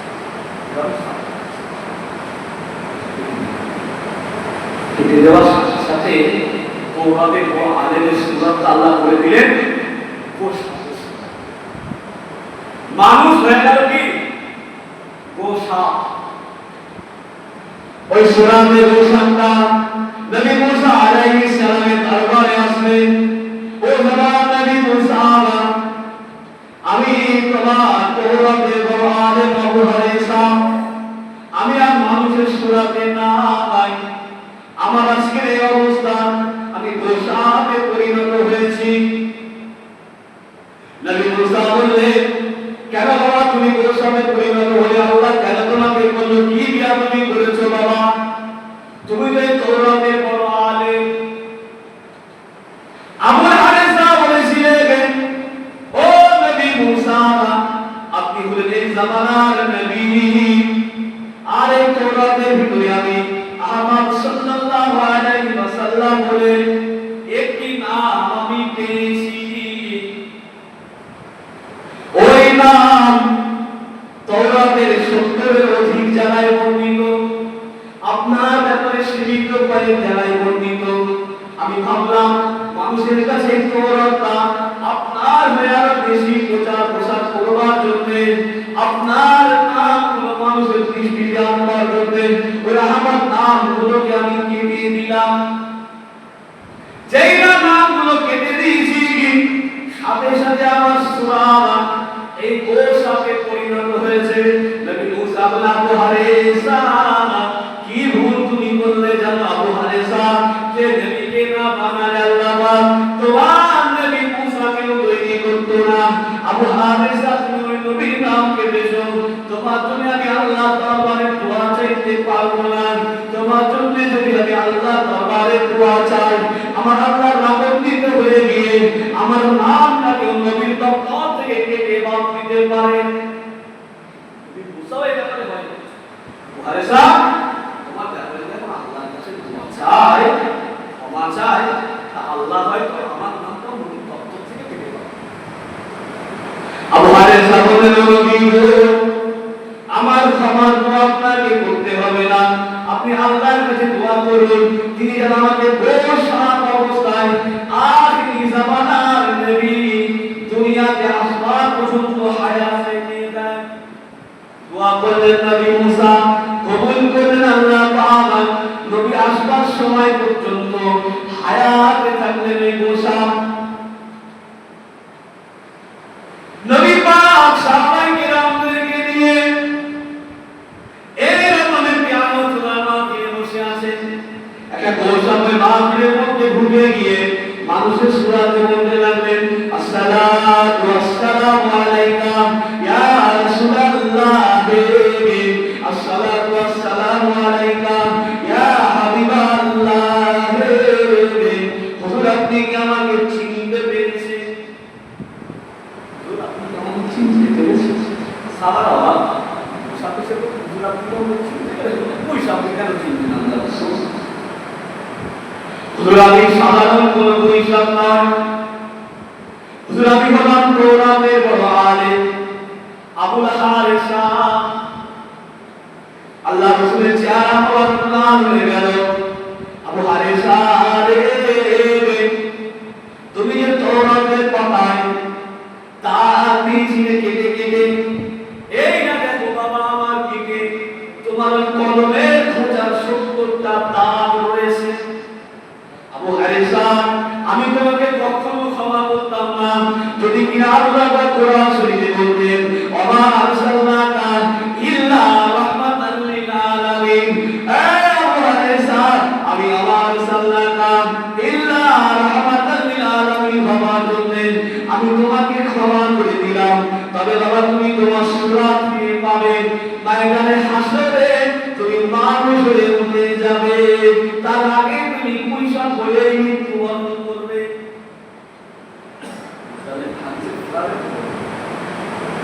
নবীর সাথে বিয়াদবি করেছেন কত আগে, নবীর ঈসা আসবার পরে তারপরে নবী ঈসা, তারপর ফিতরাতুল মিনার রাসূল 500 বছর পৃথিবীতে আল্লাহ কোন নবী রাসূলকে পাঠান। নবী ঈসাকে আসমানে তুলে দেবার 500 বছর পর্যন্ত কোন নবী রাসূল আসেন। তারপরে 570 খ্রিস্টাব্দে আল্লাহ রাসূল সাল্লাল্লাহু আলাইহি ওয়াসাল্লাম আসলেন। এত টাইম আগে বিয়াদবি করেছেন, ওসাদ হিসাবে আল্লাহ তার হায়াত রেখেছেন। নবী বলেন তোমাকে ক্ষমা করে দিলেন, মায়নাতে মা সাথে আল্লাহ আমাকে সুরাত করে তুলে দেবে, তোমার বিরুদ্ধে তোমার উপরে পরিশ্রম হিসাবেই হবে। এখন সেই নবীর সাথে বিয়াদবি করতে একবার আমরা নবী পাকের সাথে বিয়াদবি হবে, আল্লাহ পাক ছাড় দেন, ছেড়ে দেন। আল্লাহ পাক কি করে? ছাড় দেন, ছেড়ে দেন। শুধু এই নবী আমাদের জন্য দোয়া করেছেন, ও রব্বে আল্লাহ পাক উম্মতের উম্মতরা গুনাহগার হলে তাদের বাড়িতে যেমন লেখা উঠে যেত, তাদের শরীরে যেমন চিহ্ন উঠে যেত, ও রব্বুল আলামিন আল্লাহ পাক আমার উম্মতিরা গুনাহগার হবে, তারা বদকার হবে, তারা আপনার নাফরমান হবে। তথাপি আল্লাহ পাক আপনি জানো আমার উম্মতি দিগকে তার গুনাহটা দুনিয়ার মানুষের সামনে প্রকাশ করাবেন না। আমার উম্মত গুনাহগার খাকসার পাপী হবে, কিন্তু আমার উম্মতের গুনাহটাকে জানো আপনি প্রকাশ করাবেন না। তাহলে আমার উম্মতটা বড় চাই নবীর ওই দোয়াতে আল্লাহ পাক আমাদের প্রকাশ করাবেন। এত হুজুর, এত জামা, এত কিছু, কত বড় জানি গুনাহগার যদি আল্লাহ প্রকাশ করে দিতেন আমাকে দেখে হয়তো দূর হয়ে যেতেন। এত বড় গুনাহগার শুধু নবীর ওসিলায় আল্লাহ আমাদের সম্মানকে রেখে দিয়েছে, নবী পাকের ওসিলায়। আমরা ওসিলা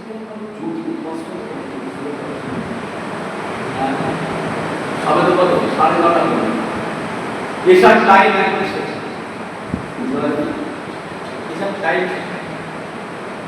এখন আমি বলছি যারা এখনো মাহফিলে শরীক হন, বাড়িতে আসে, রাসূলুল্লাহর এই মোবারকগুলো মাহফিলে আসে। রাসূলুল্লাহর এই মাহফিল সাহাবায়ে কেরামরা করেছিলেন, মুসলিম শরীফের বর্ণনা। সাহাবায়ে কেরামদের এই মাহফিল থেকে আল্লাহ রাসূল বলতেন তোমরা কি মাহফিল করছো? ওরা বললেন আল্লাহ যে আমাদের দ্বীন ইসলাম দিয়েছেন, আল্লাহ পাক যে আমাদের সত্য দিনের উপরে পাঠিয়ে হেদায়েত দিয়েছেন, আপনাকে পাঠিয়ে যে ইহসান করেছেন, আমরা তার জন্য এই আলাপ আলোচনা খুশি প্রকাশ করে আদায়। আল্লাহ নবী বললেন, তোমরা তাই করছো? সাহাবারা বলল, তাই আল্লাহর খোদার কসম, আমি তোমাদেরকে মিথ্যাবাদী ভাবি না, তাই তোমাদের থেকে শপথ নিলাম না। জিবরাইল আলাইহিস সালাম এসে আমাকে বলে গেলেন, তোমাদের ব্যাপারে আল্লাহ ফারিস্তাদের কাছে গৌরব বর্ণনা করছেন। আল্লাহ আল্লাহ রাসূলের আলোচনা করলে তার ব্যাপারে আল্লাহ গল্প কাদের সাথে করেন? আপনার আমার এই গৌরবটা আল্লাহ কাদের সাথে করছেন? যদি আজকে আমাদের মাহফিলটাকে মন থেকে সত্যি ভেবে আমরা নবীর মহব্বত আর আসমাত যদি নিয়ে এসে বসি, তো আমার আল্লাহ পাক তিনি ফারিস্তাদের কাছে আমাদের মহব্বত বর্ণনা করছেন। বলবেন না সুবহানাল্লাহ? দরুদ শরীফ, আল্লাহুম্মা সাল্লি আলা ওয়ালা আলি সাইয়্যিদিনা আল্লাহুম্মা সাল্লি আলা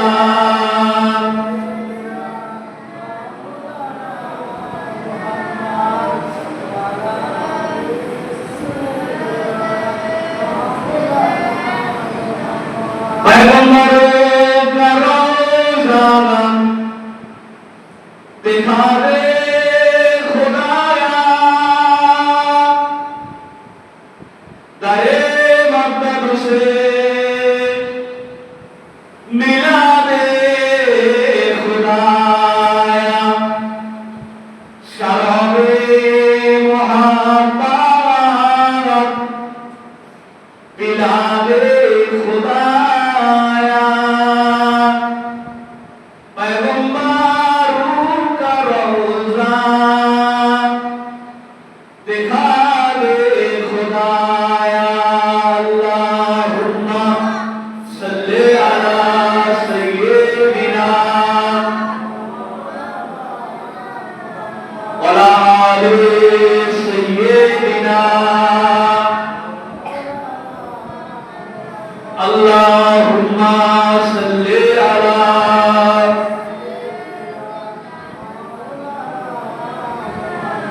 প্যারা হাজিরানের মজলিস। আর সামান্য সময় আলোচনা হয়ে আমরা দোয়া সবের সাথে থেকে এগিয়ে যাব, বেশি রাত হবে না। যারা নিজেদের কাজায় হাফেজ সারবার জন্য বাইরে গেছেন বা এখনো যারা আসেননি, মোনাজাত কিংবা মাহফিলের দোয়া আল্লাহ পাক কবুল করে থাকেন, সকলে দোয়ার আগে মাহফিলে চলে আসেন।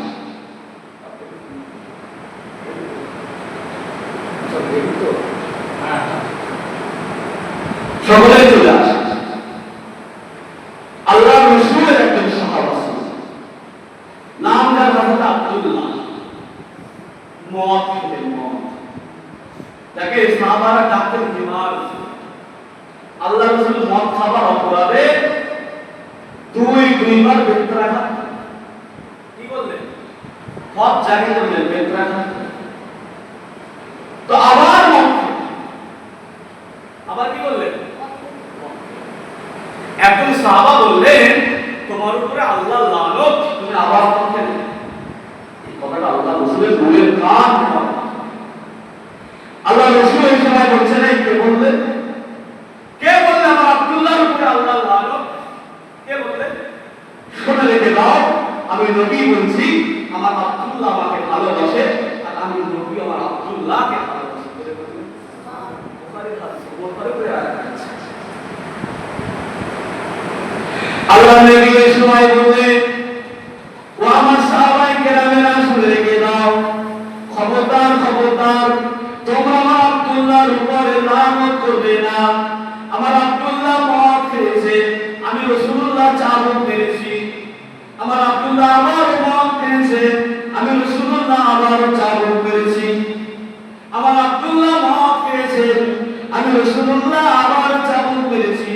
কিন্তু না না না না না, আমার আব্দুল্লাহ আমাকে বড় ভালোবাসে, আমার আব্দুল্লাহ হলো অত্যন্ত গরীব আমার সাহাবা। কিন্তু আমার আব্দুল্লাহ যখনই মসজিদে নববীতে আসেন, আমার আব্দুল্লাহ কোনদিন খালিয়াতে আসেন না। আমার আব্দুল্লাহ আমি রাসূলুল্লাহ আমার জন্য হাদিয়া নিয়ে আসেন, জোরে বলেন সুবহানাল্লাহ। আর আমি রাসূলুল্লাহ যখন আমি দুঃখ আর বেদনা নিয়ে মদিনার মসজিদ নববী শরীফের একটি কোণায় চুপটি মেরে বসে থাকি, ওই সময় আমার আব্দুল্লাহ এসে মজার মজার কথা বলে আমি রাসূলুল্লাহ আমাকে হাসিয়ে যায়। হাদিসের মধ্যে এসেছে, বুঝলেন? এই হাদিসটাকে পাকিস্তানের বিখ্যাত আলেম কবি উসমানী সাহেব কিতাবের মধ্যে লিখেছেন, বুঝলেন? মত খবর কি খবর তারিখ খবর যে কথা আসো চলে এসো বাবা, মহব্বত করো, রাসূলুল্লাহকে মহব্বত করো, মদ ছেড়ে দাও, রাসূলুল্লাহ আপন করে দেন। গাঁজা ছেড়ে দাও, তারি ছেড়ে দাও, রাসূলুল্লাহ আপন করে দেন। আল্লাহ রাসূলের কাছে একজন আব্দুল্লাহ হুজুর গেলেন, শরবত নিয়ে গেলেন। শরবতওয়ালার কাছে ধারে শরবত, আর বললেন যখন টাকা হবে তখন তোমার টাকা পরিশোধ করবে। শরবতওয়ালাকে বলতে যখন টাকা হবে তখন তোমার টাকাকে পরিশোধ করবে। আল্লাহ রাসূল মদিনার মসজিদের মেম্বারে দাঁড়িয়ে আছেন, ওই শরবতওয়ালা কে ডাকছে, আব্দুল্লাহ টাকা পাবো, টাকা দিয়ে। চুপ কর, আব্দুল্লাহ হাত ছুটে গেল, চুপ কর, আমার নবীটা শুনে নেবে, আমি তোর কাছ থেকে ধারে সরাবো। চুপ কর, আমি গরিব মানুষ, আমার সামর্থ্য নাই ভালো কিছু দেবার, আমার নবীকে একটু শরবত খাবার, চুপ কর, আমার নবীটা শুনে নেবে। আল্লাহ রাসূল বলেন, আব্দুল্লাহ কি ব্যাপার, শরবতওয়ালা তোমায় যেন ডাকছি। হযরত আব্দুল্লাহ কাঁদতে কাঁদতে আল্লাহ রাসূলের কদম মোবারকে পড়ে গেলেন। ইয়া রাসূলুল্লাহ, ইয়া হাবিবাল্লাহ, ইয়া রাসূলুল্লাহ, ইয়া হাবিবাল্লাহ, হুজুর আমি আব্দুল্লাহ বড় গরীব, আপনার সাহাবা, অন্য সাহাবারা আপনাকে হাদিয়া দিয়ে যায়, কত ভালো ভালো জিনিস দিয়ে যায়, আমি কিছু দিতে পারি না। আমি ওই সর্ববড়াকে বলে রেখেছি, হুজুর আমার যখন টাকা হবে আমি ওকে টাকা দিয়ে দেবো। ইয়া রাসূলুল্লাহ, ইয়া হাবিবাল্লাহ, হুজুর আমি ওর কাছ থেকে ধারে শরবত এনে আপনাকে খাওয়াই। ইয়া রাসূলুল্লাহ, আজকে আপনার সামনে এসে আমাকে ডেকে ডেকে আপনার কাছে প্রকাশ করে দিলেন। ইয়া রাসূলুল্লাহ, হুজুর আমার বিয়াদবিকে ক্ষমা করুন। আল্লাহ নবী বলেন, আব্দুল্লাহ ওকে বলো যে বলো, তোমার পক্ষ থেকে আমি রাসূলুল্লাহ ওই শরবতের দাম পরিশোধ করে দিলাম। এর নজরানা দেওয়া, এটা হাদিয়া দেওয়া, এটা রাসূলুল্লাহ সুন্নাহ। বুঝলেন? হাদিয়া কোথায় দেই বলেন তো? পার্টির নেতার কাছে। যেখানে সুন্নাহ সেখানে দিই না। গ্রামের মেম্বার একটু বাড়ির কাছে দেখা দিল, 50 টাকা ভাই, তোর সাথে অনেক দিন দেখা হয় না ভাই, ওই মানুষ 50 টাকা রেখে ভাই বিস্কুট কিনেছি ভাই, ভাই তোরা অনেক দেখে ভাই 100 টাকা রেখে ভাই তোরা বিস্কুট কিনেছি। আমাদের হাদিয়া এখানে, আর রাসূল বলছেন হাদিয়া দেওয়া সুন্নাহ। বর্তমান যুগে যারা নবীর ওয়ারিস, আল্লাহ রাসূল বলেন উলামা ওয়ারাসাতুল আমবিয়া, আলেমরা হলো আমাদের নবীর ওয়ারিস। হাদিয়া দেওয়ার ভয়তে ঈদের দিন খুব অনেকে মুসলমান লজ্জা জয়, হাদিয়া দেওয়ার ভয়ে ঈদের দিনও করা হচ্ছে। এগুলো আলেম ওলামাদের সাথে সম্পর্ক রাখা, ইমাম ওলামাদের সাথে সম্পর্ক রাখা, ওই মহব্বত আপনার রাসূলুল্লাহর সাথেই হলো। জোরে বলেন না সুবহানাল্লাহ। আপনি তারা রাসূলুল্লাহর তরিকায় চলে বলে তাদেরকে ভালোবাসেন, ওই ভালোবাসাটা আপনার রাসূলুল্লাহর তরিকা। তার হাতে নজরানা দেওয়া, হাদিয়া দেওয়াটা রাসূল বলছে আমার হাতে দেওয়ার সমতুল্য নয়। জোরে বলবেন না সুবহানাল্লাহ। আমরা আজকাল আলেমদের ক্ষেত্রে এই শরীয়ত ইসলামের ক্ষেত্রে খরচ করতে গেলে খুব কষ্ট। আজকে যদি কোন শ্বশুর এসে যায় 5,000 টাকা পাঠান, বলতে পারেন এক্ষুনি যদি শ্বশুর এসে যায় ৫,০০০ টাকা বাসা, মসজিদের মাসে ৫০ টাকা, যদি বলা হয় সামনের মাসে ১০০ টাকা,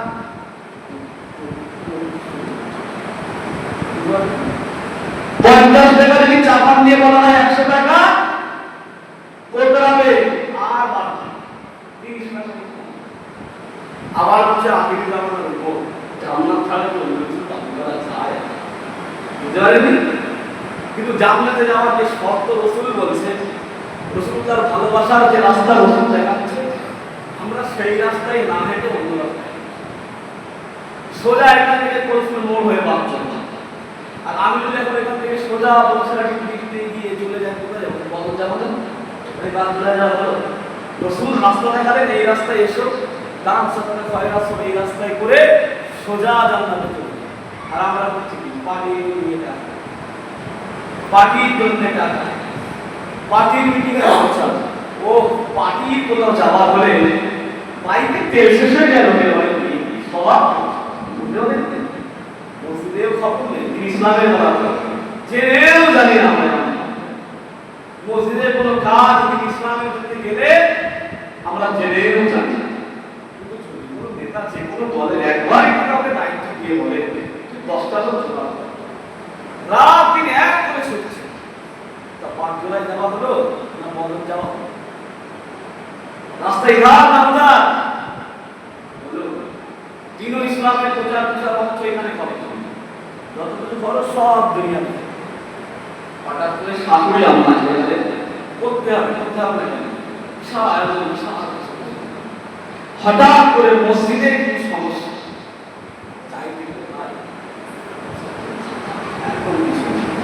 শাশুড়ি যদি আসে, স্বামী যদি বলে মাথা বলে না, পরের দিন থেকে বউ মনে হয় এই তার মাসি যদি বাজার ভালো না হয়, বউ তখন তার কাছে থাকবে বলে মনে হয়, বলবে তোমার দুনিয়া সব কিছু হয়, আমারে হাতবাসি আমার মারা এসে তোমার এখন এই তো আমাদের অবস্থা। চাইলে মানুষ সব কিছু করতে পারে, শুধু আমাদের মনের অভাব। ওই সাহাবাদের মনের থেকে আমাদের মনের তফাতে, ওরা কোরআনের আয়াত শুনলে নিজের সব উৎকৃষ্ট কিছু আল্লাহর রাস্তায় এগিয়ে দেয়। আমাদের যতই শোনানো হোক না কেন, আমরা সবসময় পিছিয়ে থাকি। কোথায় থাকি? পিছিয়ে থাকি। আল্লাহ আমাদের সকলকে তৌফিক দান করেন, বেশি বেশি আল্লাহর রাস্তায় দেওয়ার জন্য। সকলে বলেন আল্লাহুম্মা আমিন। কিন্তু আল্লাহর রাস্তায় দিলে আপনার ক্ষতি, আল্লাহর রাস্তায় দিলে কার কার সম্পদ কমে যাবে বলে মনে হয়? হাত তোলেন তো। আল্লাহর রাস্তায় দান করে সম্পদ কার কার কমবে? হাত তোলেন। আর আল্লাহর রাস্তায় দিলে, আল্লাহ বলছে আমার রাস্তায় 1 দিলে আমি তো 10 দিই, এই বিশ্বাস কার কার আছে? হাত তোলেন। আল্লাহর রাস্তায় 1 দিলে আল্লাহ 10 দেয়, বিশ্বাস নেই? আল্লাহর রাস্তায় 1 দান করলে আল্লাহকে সাক্ষী রেখে বলেন, এটা তো আল্লাহর সাক্ষী। আল্লাহ বলছে যে আমার রাস্তায় 1 দিল, আল্লাহকে 10। আল্লাহ ওয়াদা, আমি একটা ছিলাম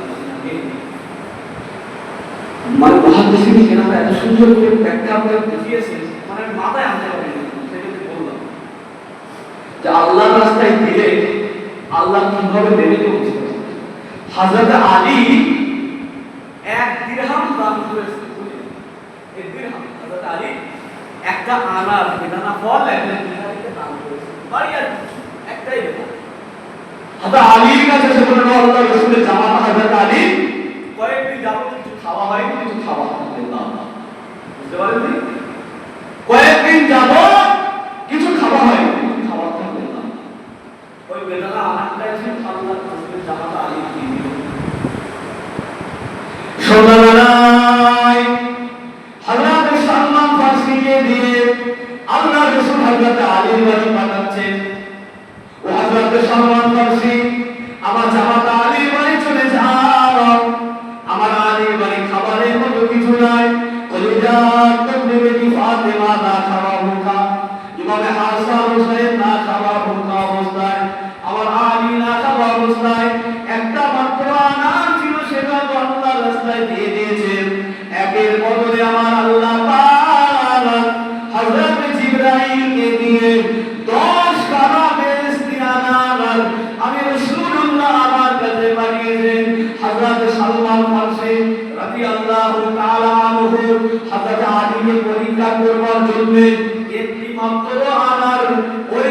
থেকে পার করে নিয়ে 9টি আনার নিয়ে আল্লাহর রাসূলের জামাতা হযরত আলী রাদিয়াল্লাহু তাআলা হাতে দিলেন। হযরত আলী আমাদের ব্যাগটা খুলে বললেন, ও ভাই সালমান, মনে হয় এই ব্যাগটা আমার জন্য নয়। ভাই সালমান, মনে হয় এই ব্যাগটা আমার জন্য। সালমান বলে হাসছে আর বলে, কেন ভাই আলী, আল্লাহ রাসূল তো আপনার জন্যই পাঠিয়েছে, আল্লাহ পাক ভাই সালমানকে দিয়ে পাঠালেন। হযরত আলী বললেন, ভাই সালমান, আমি আলী আমার এটা বিশ্বাস, আমি আলী আমার এটা ঈমান, আমি আল্লাহর রাস্তায় একটা দিয়েছি, আমার আল্লাহ পাক আমাকে 10 খানা দিয়ে টোটাল 11 খানা আনার আমি আলীকে দেবেন না, তো দিবেন না, তাছাড়া আমি আলী ওই আনার দিতে পারি না। যেই না ওই একখানা আনার হাসতে হাসতে সালমান ফার্সি পার করে দিয়ে বললেন, ভাই আলী, আমি আপনাকে পরীক্ষা করবার জন্য একটি আনার একটু লুকাই করে গেছিলাম। এই লেন ভাই আলী, আপনার একের আনারের বদলে আল্লাহ আপনাকে 10 আনার দিয়ে টোটাল 11 খানা আনার ফল আপনার জন্য পাঠিয়েছেন। জোরে বলেন না সুবহানাল্লাহ। আনার কটা দান করুন, বলুন। 10 টাকা দিচ্ছে, বলতে ভাই আমার যদি হতে হয় 11টাই হবে। সালমান ফার্সি আপনার এই হাদিসের প্রতি, রাসূলুল্লাহর এই ওয়াদার প্রতি, আল্লাহ পাকের এই কালামের প্রতি আপনার দৃঢ় বিশ্বাস কত, পরীক্ষা করছেন ভাই। আল্লাহর রাস্তায় দান করে কি হয়েছে আজ পর্যন্ত কোনো প্রমাণ আছে? যে আল্লাহর রাস্তায় দান করে সর্বোচ্চ হারাম হয়েছে প্রমাণ আছে? কথা বলুন। কিন্তু লটারি কেটে কোটি হয়েছে প্রমাণ আছে? সুদে টাকা খাটিয়ে কোটি হয়েছে প্রমাণ আছে? লোন দিয়ে, বন্ধক দিয়ে, সুদ দিয়ে সংসারটা অদক্ষ করে দিয়ে যাচ্ছে, প্রমাণ আছে না নাই? কিন্তু আল্লাহর রাস্তায় দান করে তার অদক্ষম হয়েছে কখনো? হয়েছে কি? এটা কার পাপ? আমার আল্লাহ পাকের পাপ। আজকের এই পবিত্র কবর দিনে, যে দিনে আল্লাহ পাক তার প্রিয় হাবিবকে পাঠিয়েছেন, সেই মোতাবকপূর্ণ দিনে আজকে আমরা এসে বসলাম। আল্লাহর এই ঘর মসজিদের মধ্যে এসে আমরা বসেছি, বুঝতে পারেননি? এই মসজিদ আল্লাহর ঘরে এসে আমরা বসে আছি। এত সময় আল্লাহ আল্লাহ রসুলের জিকিরের আলোচনায়, আল্লাহ রসুল যেন সাহাবাদের আলোচনায় তো আলোচনার সঙ্গে বস্তা বস্তা। তো আমি আজকে আপনাদের কাছে একটা দাবি রাখি, মসজিদ কার ঘর? আল্লাহর ঘর। আল্লাহ রাসূল বলছে, আল্লাহর ঘরে আল্লাহর ঘর তৈরি করবার জন্য যে যেমন ভাবে দেবে আল্লাহ পাক জান্নাতে তার মর্তবা তেমন ভাবে বাড়াবে। এই কথাটা আমরা বিশ্বাস করি না করি? কথা বলুন, কথা বিশ্বাস করি না করি? যা আমাদের মসজিদ, আমরা যদি একটা কর্মের দিকে তাকিয়ে অবস্থা করে আমাদের কি হবে? কথা বলুন। তার লজ্জার কথা, আমি শেষবার আল্লাহকে, আমার মসজিদ আমার ঘর, সেখানে যদি আমি অন্যের দিকে তাকিয়ে থাকি তাহলে বলে কি ভালো মানায়? আমি আপনাদের কাছে একটা দাবি রাখছি, ভালো করে শুনতে না। এই দাবিতে কারোর কষ্ট হবে। 4টে করে সপ্তাহ টাইম। কত করে সপ্তাহ? কথা বলেন। 4 সপ্তাহ টাইম। আর আপনাদের সাথে আমিও থাকবো, বলেন ইনশাআল্লাহ। 4 সপ্তাহে যেটা একটু কষ্ট লাগে একবারে দিতে, এই টাকা পয়সা তোলা আকারে পারি না, বুঝতে পারেন? আমি ঘরে তো থাকি, যাত্রা থাকি। আল্লাহর ঘরে আপনি দেখবেন আপনার বাড়ি বারবার যখন আপনি ফেরত দিবেন, এটা আপনি তো আল্লাহ বলেন। আল্লাহ ভালোভাবে নেয়। এই ঘরে যদি যারা হাত পাততে যাবে তারা কার জন্য যাচ্ছে? আল্লাহর জন্য। বারবার যদি আপনার বাড়িতে যাওয়া হয়, আপনি বারবার ফেরত দেন। এক সপ্তাহে 250 করে টাকা দিয়ে 4 সপ্তাহে 1000 টাকা আমরা দিতে পারবো না? প্রথমে আমার নাম লিখে দেওয়া